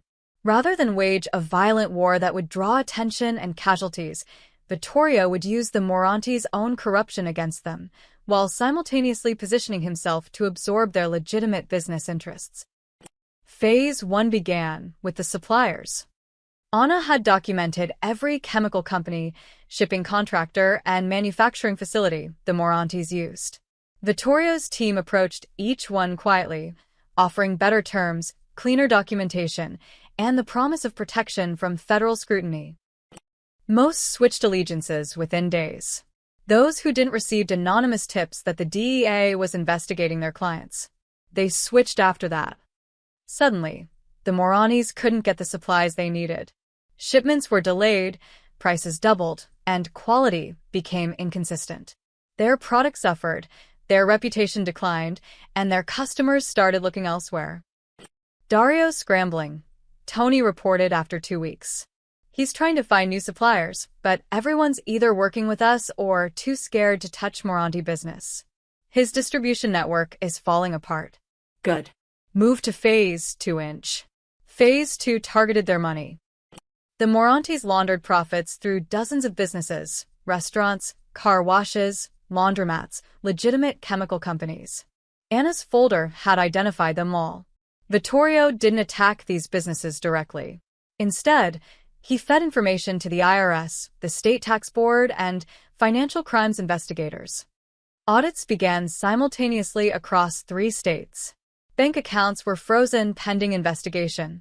Business licenses were suspended. The Moranis found themselves drowning in legal paperwork, unable to access their own money while lawyers billed them thousands per hour. They're liquidating assets, Tony said, showing financial reports. Selling properties at a loss, borrowing from loan sharks, even pawning personal items. Dario's bleeding money trying to keep the organization afloat. How long before he breaks? Another month, maybe less. But there's a complication. Tony pulled up a new photo. Dario Moranti meeting with 2 men in expensive suits. He's reaching out to the Sinaloa cartel, trying to negotiate a partnership, offering them access to his distribution routes in exchange for product and protection. Vittorio's expression darkened. That would give Sinaloa a foothold in our territory. Exactly. If they accept, we're looking at a real war. The kind with bodies and headlines. Anna, who'd been listening from her usual corner, spoke up. What if they don't accept? Both men turned to look at her. What if Sinaloa thinks Dario is more trouble than he's worth? She continued. What if they see the Morani organization as weak, compromised, and under federal investigation? Vittorio's eyes lit up. They'd refuse the partnership and possibly eliminate Dario as a liability. Go on. The folder has documentation of every deal the Morantes made, including 3 transactions with a Sinaloa lieutenant that violated cartel policy.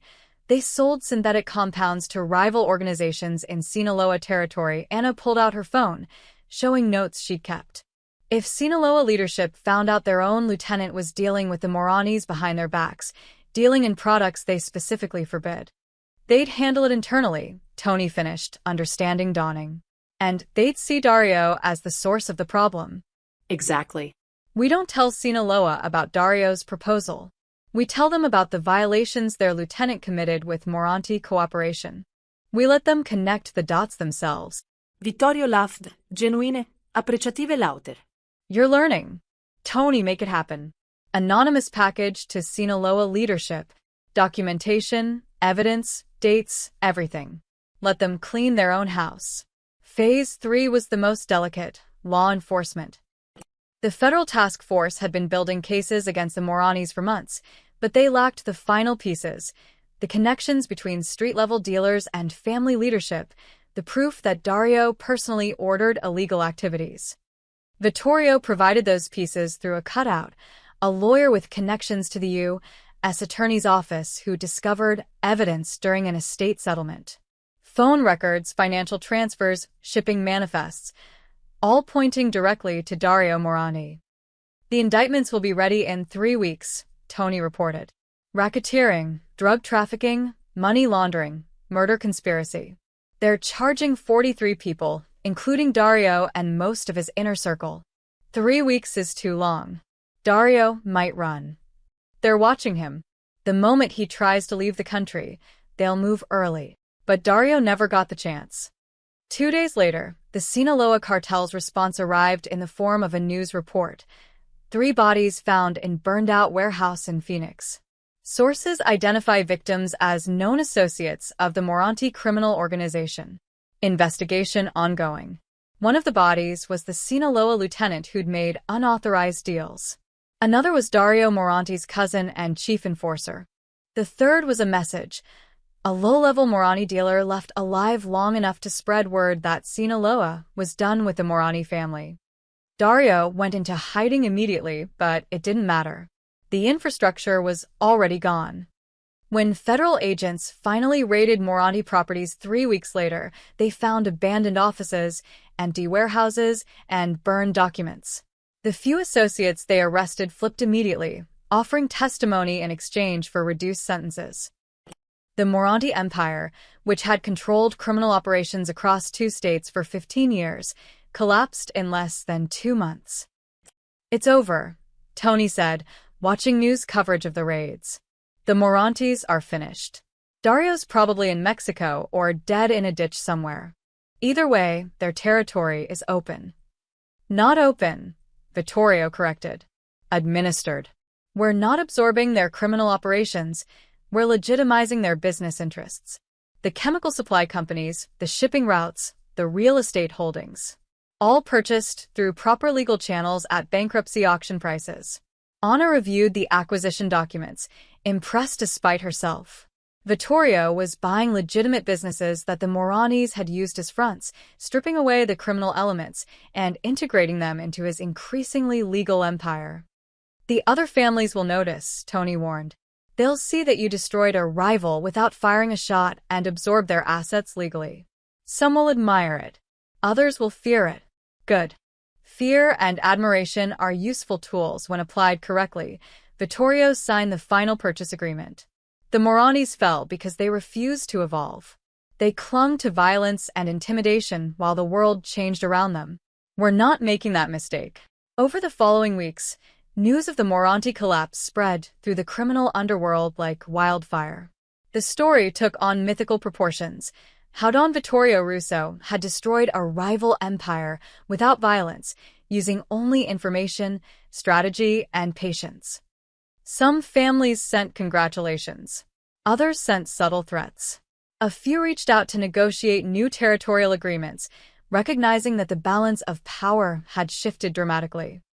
But the most significant response came from Chicago, from the Commission, the loose confederation of family bosses who maintained order among the major criminal organizations. They invited Vittorio to a summit. "They want to understand what happened," Tony said, reading the formal invitation. "And probably warn you not to do it again. The other bosses are nervous. You've shown them that their organizations are vulnerable in ways they never considered." Vittorio studied the invitation. "When?" "2 weeks. Chicago. All the major families will be there." "I'll go." "But not alone," Vittorio looked at Anna. "You're coming with me." Anna's eyes widened. "Sir, I'm not. You're the architect of this strategy. You identified the Morani weakness, suggested the Sinaloa approach, and helped document everything. The Commission should hear from you directly." He smiled slightly. "Besides, it's time the old bosses met the woman who outsmarted Marco Bianchi and dismantled the Morantes. Let them see what the new world looks like." Tony grinned. "They're going to lose their minds when you walk in with her." "Good," Vittorio said. "Fear and admiration, Tony. Fear and admiration." In the courtyard, Isabella was practicing piano, the notes drifting through the open windows. Somewhere in the desert, the Morani Empire was being bulldozed and paved over. And in Chicago, old men in dark rooms were beginning to realize that the rules had changed. The question was whether they'd adapt or follow the Morantes into oblivion. Vittorio Russo was betting on the latter. And so far, he hadn't lost a bet. The Commission meeting took place in a private room at a historic Chicago steakhouse, the kind of establishment where deals had been made and fates decided for generations. 8 family bosses sat around a circular table, their faces ranging from curious to openly hostile. Vittorio entered with Anna at his side, and Tony one step behind. The effect was immediate. Conversations stopped mid-sentence, eyes widened, and the oldest boss, Giovanni Calabrese, actually laughed. "Vittorio, you bring a woman to commission business? Have you lost your mind along with your consigliera?" "This woman saved my daughter's life and helped dismantle the Morani organization," Vittorio replied calmly, pulling out a chair for Anna. "She has more strategic insight than most men in this room. She stays." The bosses exchanged glances. Some looked offended. Others looked intrigued. "Let's get to business," said Richard Chen, who ran operations in San Francisco. "You destroyed the Morantes without our approval, without territorial consultation, and without traditional methods. You've upset the balance." "The Moranis tried to kill my daughter," Vittorio said flatly. "They supplied the poison through Marco Bianchi. I responded appropriately. By sicking the feds on them? By turning their own suppliers against them?" Vincent Calabrese, Giovanni's son, leaned forward. "You weaponized law enforcement, Vittorio. That's not how we operate. That's a line we don't cross." "I crossed no line. I simply provided information about criminal activity to the appropriate authorities. What they chose to do with that information was their business." Vittorio's voice remained calm. "Or would you prefer I started a war? Bodies in the streets? Federal attention on all of us." "We prefer you follow protocol," said James Sullivan, the Boston boss. "You consult the Commission before major moves. You don't unilaterally destroy organizations that have stood for decades." Anna spoke up, her voice clear and steady. "The Morantes poisoned an 8-year-old child. What protocol covers that?" The room went silent. Several bosses shifted uncomfortably. "The Moranis didn't know she was a child," Richard Chen said carefully. "Marco Bianchi lied to them. Said it was a rival boss. When they found out the truth, they still supplied the poison," Anna interrupted. "They still created a compound designed to kill slowly and painfully. They still profited from attempted murder. Mr. Russo gave them every opportunity to cooperate, to make amends. They chose to rebuild their operation and push into his territory instead. So he removed them. Completely. Efficiently. Without starting a war that would have drawn attention to all of you." Giovanni Calabrese studied Anna with sharp eyes. You speak boldly for someone who was a maid 6 months ago. I speak truthfully, Mr. Calabrese. Something Marco Bianchi stopped doing years ago, and look where it got him. Dead in a desert because he betrayed the man he swore to serve. Anna met his gaze without flinching. The old ways are dying. You can either adapt or wait for someone to dismantle you the same way Mr. Russo dismantled the Morantes. Is that a threat? Vincent Calabrese's hand moved toward his jacket. It's an observation, Vittorio said coldly. Put your hand on the table, Vincent. We're here to talk, not to threaten. Vincent slowly complied, but his eyes burned with anger. The woman has a point, said Thomas Giordano, the quiet boss from Detroit. The Morantes operated for 15 years using violence and intimidation. Vittorio destroyed them in 2 months using information and strategy. Which approach is more dangerous to law enforcement? Which one draws less attention to our operations? It sets a precedent, James Sullivan argued. If we start using federal agencies as weapons against each other, it's only a matter of time before those agencies turn on all of us. They're already turning on us, Vittorio said. RICO statutes, financial surveillance, coordinated task forces. The government has been weaponizing law enforcement against organized crime for decades. I simply used the same tools they've been using against us. The difference is I controlled when and where they struck. I gave them the Morantes, and in doing so, took pressure off everyone else at this table. Richard Chin frowned. What do you mean? The federal task force was building cases against multiple organizations. The Morantes were their primary target, but they had preliminary investigations into operations in San Francisco, Boston, and New York. Vittorio pulled out a folder, not Anna's original, but a summary document.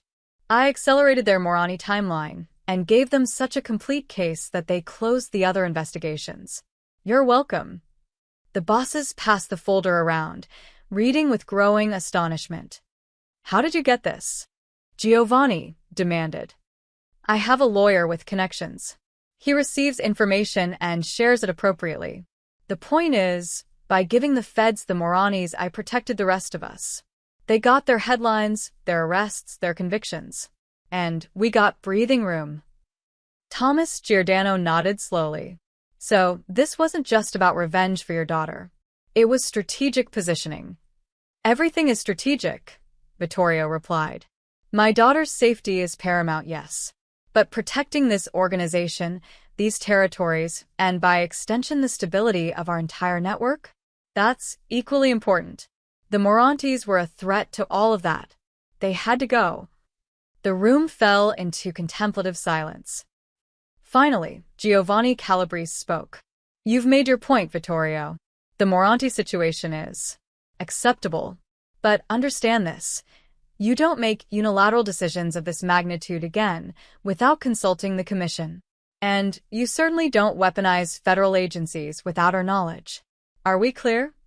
Crystal clear, Vittorio said.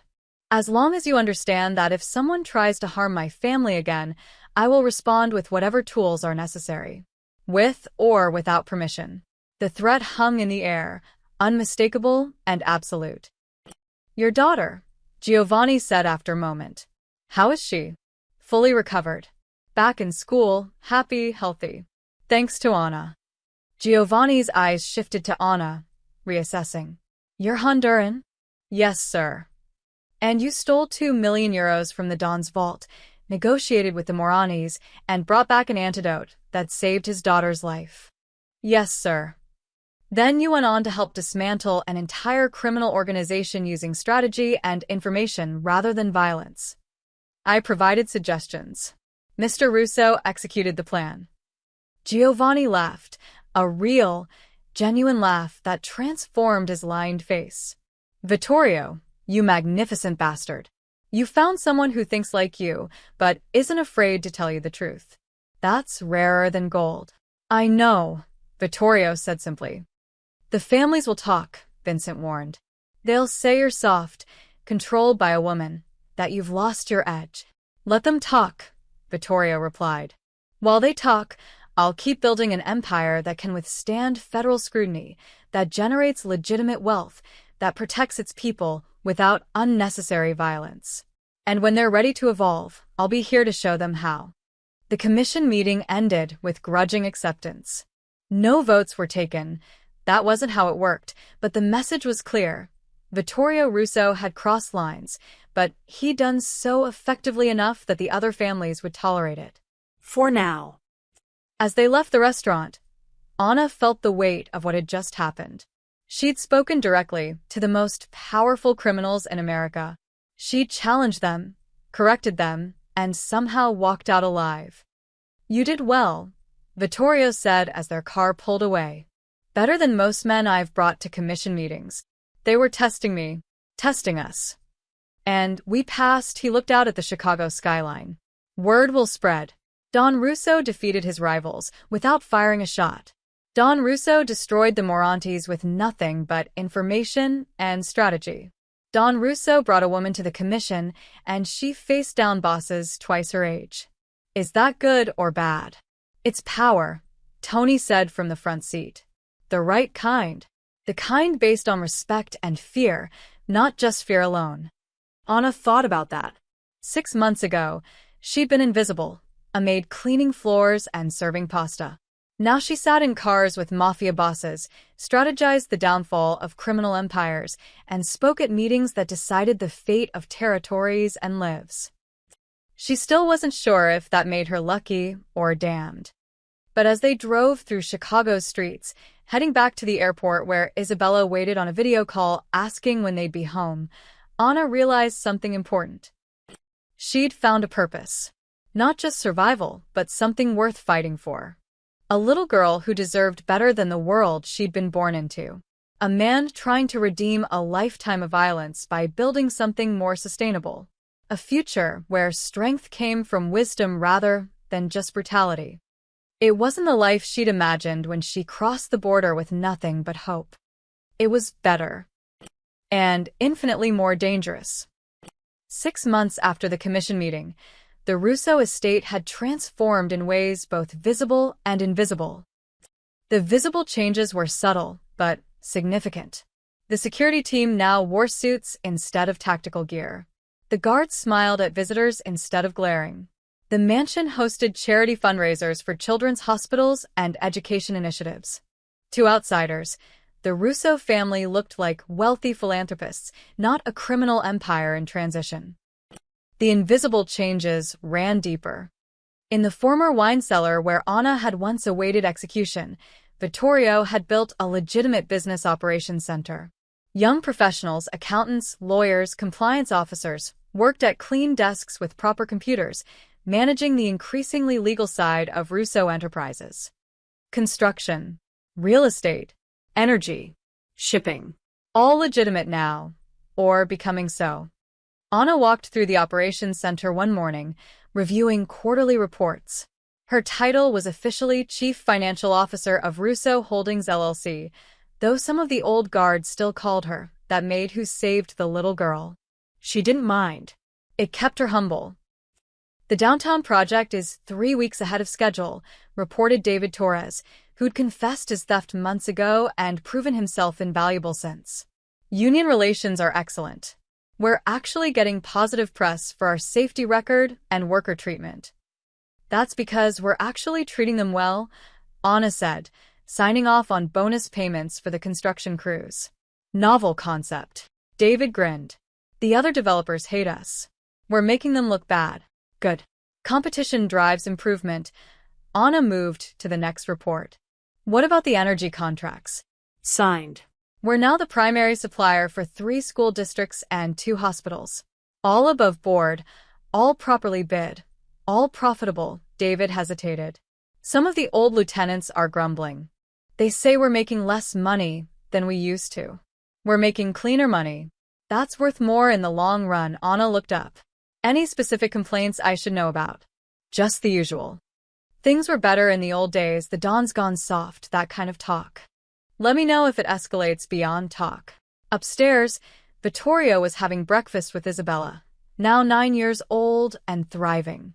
The girl had grown 3 inches, lost 2 teeth, and developed an obsession with marine biology. Daddy, did you know octopuses have 3 hearts? 3.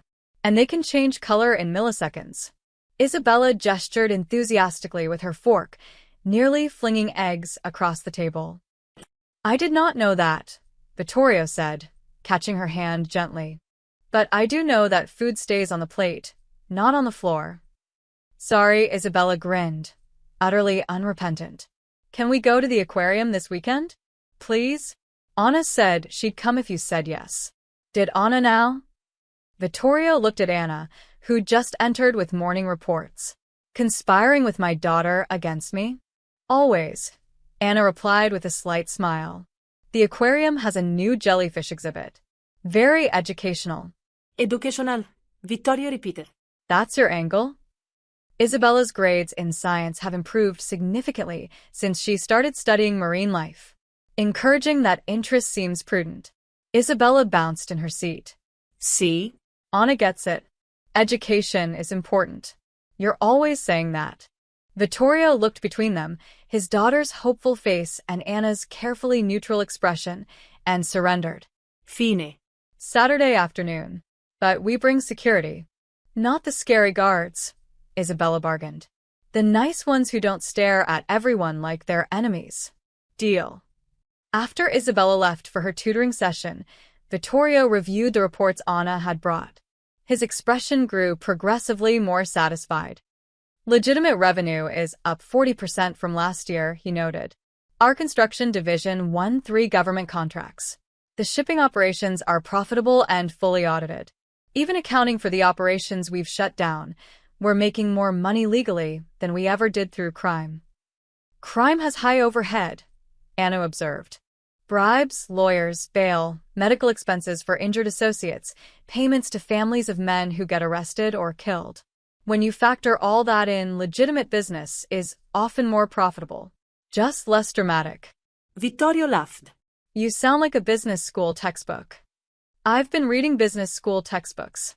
Someone has to understand modern corporate finance if we're going to keep this transition working. She pulled out another document.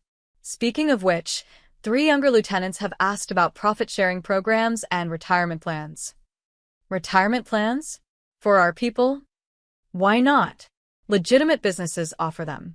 If we're transitioning to legitimate operations, our people should have legitimate benefits. It builds loyalty. People who know they have a secure future are less likely to steal or betray. Vittorio considered this. Marco never asked about retirement. He only cared about immediate power. Marco thought short-term. We're building long-term. Anna sat down across from him. Your daughter will be an adult in 9 years. What do you want her to inherit? A criminal empire constantly under threat, or a legitimate business empire that can last generations? You know the answer to that. Then we keep moving forward. Yes, some of the old guard complains. Yes, we're making enemies among families that refuse to evolve. But we're also building something sustainable. Something Isabella can be proud of. Vittorio nodded slowly. What about you, Anna? What do you want from all this? The question caught her off guard. Sir, you've gone from maid to CFO in 6 months. You've helped restructure an empire, face down the commission, and become essential to this family's future. What's your endgame? What do you want? Anna thought carefully before answering. I want Isabella to go to college without fear. I want her to choose any career she wants without being haunted by her father's past. I want her to introduce herself as Isabella Russo without people immediately thinking, Mafia princess, that's what I want. And for yourself. To know I helped make that possible, Anna's voice was quiet but firm. I didn't have choices growing up. My family fled violence. My mother died because we couldn't afford healthcare. My father was killed for being in the wrong place at the wrong time. I survived by being invisible, by accepting whatever scraps life offered. But Isabella? She deserves every choice in the world. If I can help give her that, then my life means something. Vittorio studied her for a long moment. You're a remarkable woman, Anna Morales. I'm a practical woman who got lucky. No. Luck is winning a lottery. What you did, Seeing through Marco, saving Isabella, helping rebuild this organization. That's not luck. That's character. He stood, walking to the window that overlooked the estate. I've been thinking about succession planning. Anna's heart skipped. Sir? Not immediately. I'm not dying, not retiring yet. But eventually, this empire will need new leadership. Tony's excellent as consigliere, but he's not built to be the Don. He knows it, I know it. The younger lieutenants are capable but inexperienced. And Isabella, he trailed off. Isabella should have choices, Anna said firmly. Not obligations. Exactly. Which is why I'm establishing a trust structure. Professional managers will run the legitimate businesses. A board of directors will make major decisions. Isabella will have ownership but not operational responsibility unless she chooses it. And that board, he turned to face her. I want you to chair it. Anna's mouth went dry. You want me to run your empire? I want you to steward it, to guide it, to ensure that when I'm gone, everything we've built continues. Vittorio's voice was serious. You're not Italian. You're not from this world. You have no family connections or traditional power base. But you have something more valuable. You see clearly. You make decisions based on what's right, not what's traditional. And most importantly, you care about Isabella's future as much as I do. The families would never accept. The families are already accepting it. You sit in meetings. You make recommendations. You've proven yourself more capable than most men who've been in this life for decades. He moved closer. I'm not asking you to become a mob boss, Anna. I'm asking you to be what you already are, a guardian. Someone who protects what matters. Anna felt the weight of what he was offering. Not just power, but responsibility. Not just position, but purpose. I need time to think about this, she said finally. Take all the time you need. But know this. Whether you accept or not, you're already family. That doesn't change. That evening, Anna found herself in the courtyard where Isabella often played. The girl was there now, reading a book about dolphins, her face peaceful in the fading sunlight. Maria joined her, carrying 2 cups of tea. She looks happy. She's happy, Anna agreed. That's all that matters. The Don told me about his succession plans. About the board he's creating. Maria sipped her tea. About your role in it. Word travels fast. Always does in this house, Maria smiled. You know, when you first arrived, I thought you were just another girl running from something. We get a lot of those desperate women looking for any job, any stability. Most don't last 6 months. I almost didn't last 6 days. But you did. And you became something none of us expected. Maria's voice grew warm. You became the heart this family needed. Not just saving Isabella's life, though that would be enough, but reminding all of us, the Don included, that there's more to life than power and fear. There's loyalty, Love. purpose. Anna felt tears threatening. I just did what anyone would do. No, mija. You did what almost no one would do. You risked everything for a child who wasn't yours. And in doing so, you saved more than just her life. You saved this whole family from destroying itself. Maria squeezed her hand. Whatever you decide about the Don's offer, know that you've already changed everything. This place, these people. We're better because you're here. In the courtyard, Isabella looked up and waved. Anna. Come read with me. This book says dolphins have their own language. Maybe we could learn it. Anna waved back, smiling despite the tears in her eyes. She'd crossed a border with nothing but hope, survived by being invisible, and somehow ended up here. Valued, trusted, essential. Not bad for a maid from Honduras. Not bad at all. The annual gathering of the 5 families took place in a neutral location, a renovated warehouse in Philadelphia that had been swept for surveillance devices 3 times. The commission had evolved into something more formal now, with quarterly meetings and actual agendas. Vittorio arrived with his usual entourage, Tony for security personnel and Anna. The other bosses noticed her immediately. Some nodded in acknowledgement. Others exchanged knowing glances. Giovanni Calabrese actually stood to greet her. Ms. Morales. Good to see you again. Mr. Calabrese. Thank you. I heard about the downtown construction project. Record safety, ahead of schedule, under budget. Impressive, Giovanni's eyes twinkled. You're making the rest of us look bad. Just doing good business, sir. That's precisely the point, he gestured to a seat. Shall we begin? The meeting covered standard territory, disputes, opportunities, federal pressure, changing markets. But toward the end, Richard Chin raised an unexpected topic. Vittorio, there's been talk about succession, about your unconventional approach to leadership transition. Every eye in the room turned to the Russo delegation. Vittorio leaned back calmly. My daughter is 9 years old. Succession planning seems prudent. Indeed. But the structure you're proposing, a trust, a board of directors, professional management, it's not traditional. Vincent Calabrese's voice carried skepticism. And your choice for board chair raises questions. Ask them, Vittorio said flatly. Vincent's jaw tightened. She's not Italian. Not from a family. Not even American by birth.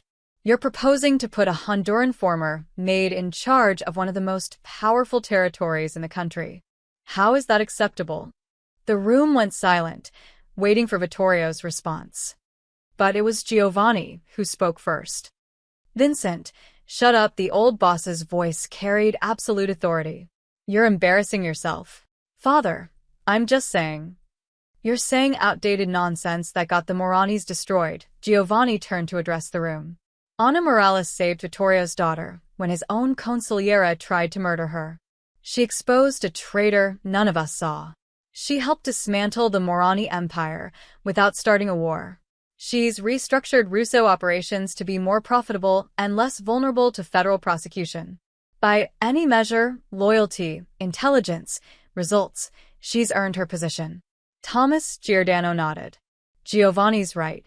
The old ways are dying. My own grandson is getting an MBA, for God's sake. He wants to run the family businesses using spreadsheets and market analysis. At first, I thought he was soft. Now I realize he's smart. The world has changed, Vittorio added. Law enforcement has sophisticated financial tracking, RICO statutes, interagency cooperation. The families that survive will be the ones that adapt. Ana represents that adaptation. She understands both worlds, the old codes of loyalty and honor, and the new realities of legitimate business. So, you're proposing what exactly? Richard Chin asked. That we all hire women from Central America to run our organizations. I'm proposing you promote based on merit, not tradition, Vittorio replied. That you find people you can trust, people who've proven their loyalty, people who think strategically rather than just following old patterns. Whether those people are men, women, Italian, Chinese, whatever, competence matters more than pedigree. Ana spoke up, her voice clear. Gentlemen, I'm not here to threaten your traditions or change your families. I'm here because Isabella Russo deserves a future where her father's past doesn't define her present. Mr. Russo is building something sustainable, something his daughter can inherit with pride rather than fear. If that approach works, others may follow. If it doesn't, that's our problem, not yours. James Sullivan, who'd been quiet throughout, finally spoke. You really think you can transition completely? Leave the old business behind. We already are, Vittorio said. Legitimate revenue exceeds criminal revenue by 3-1. Within 5 years, we'll be completely clean. Our territories will remain ours through economic influence rather than violence. Our people will have benefits, retirement plans, legal protections. And Isabella will inherit a business empire, not a criminal 1-inch. And if the other families don't adapt, Vincent challenged. If we stay traditional while you go legitimate, then we coexist peacefully, Vittorio said. I'm not trying to change your operations. I'm changing mine. But understand this, my family tried to poison Isabella once. If anyone threatens her again from any family, for any reason, I will respond with every resource at my disposal, legal or otherwise. That's not negotiable. The threat was clear, unmistakable, and backed by the proof of what he'd done to the Morantes. Giovanni broke the tense silence. I propose we accept Vittorio's succession structure and recognize Ana Morales as legitimate leadership within the Russo organization. All in favor? For hands rose. Vincent abstained, but didn't oppose. Motion passes. Vittorio, Ms. Morales, you have the Commission's recognition.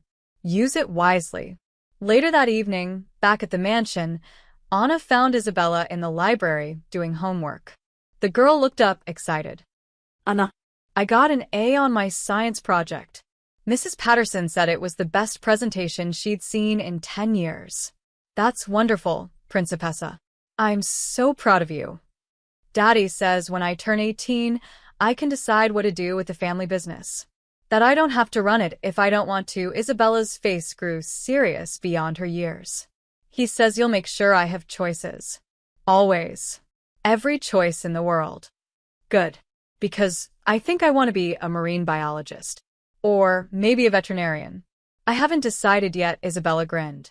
But definitely something with animals. They're easier than people. Anna laughed. They certainly are. That night, Anna stood in the old vault, now converted to a secure records room. The space where she'd once stolen 2 million euros to save a dying child now held legal documents, corporate filings, and trust agreements. Vittorio joined her, holding a small plaque. He mounted it on the wall where the cash had once been stacked. The plaque read, ANA 1-0-4. The new vault code, he explained. Anna, October 4th. The day you saved my daughter. The day everything changed. You're making me cry again, Anna said, wiping her eyes. Good tears this time, he smiled. You stole from me once. Now I'm trusting you with everything. My business, my legacy, my daughter's future. That's not a burden I give lightly. I know. I'll honor that trust. You already have. They stood in comfortable silence, two people from completely different worlds who'd found common purpose, protecting a child, building a future, proving that loyalty mattered more than bloodline. Upstairs, Isabella's laughter echoed through the halls as she played with the estate dogs. The sound of innocence, preserved by a father's love and a maid's courage. The Russo Empire had been built on fear and violence, but it would be sustained by something stronger. Trust, adaptation, and the understanding that true power came not from what you could take, but from what you could protect. Ana Morales had crossed a border with nothing, survived by being invisible, and somehow became the guardian of an empire. She'd stolen from the devil to save an angel. And in doing so, she'd redeemed them both. The end.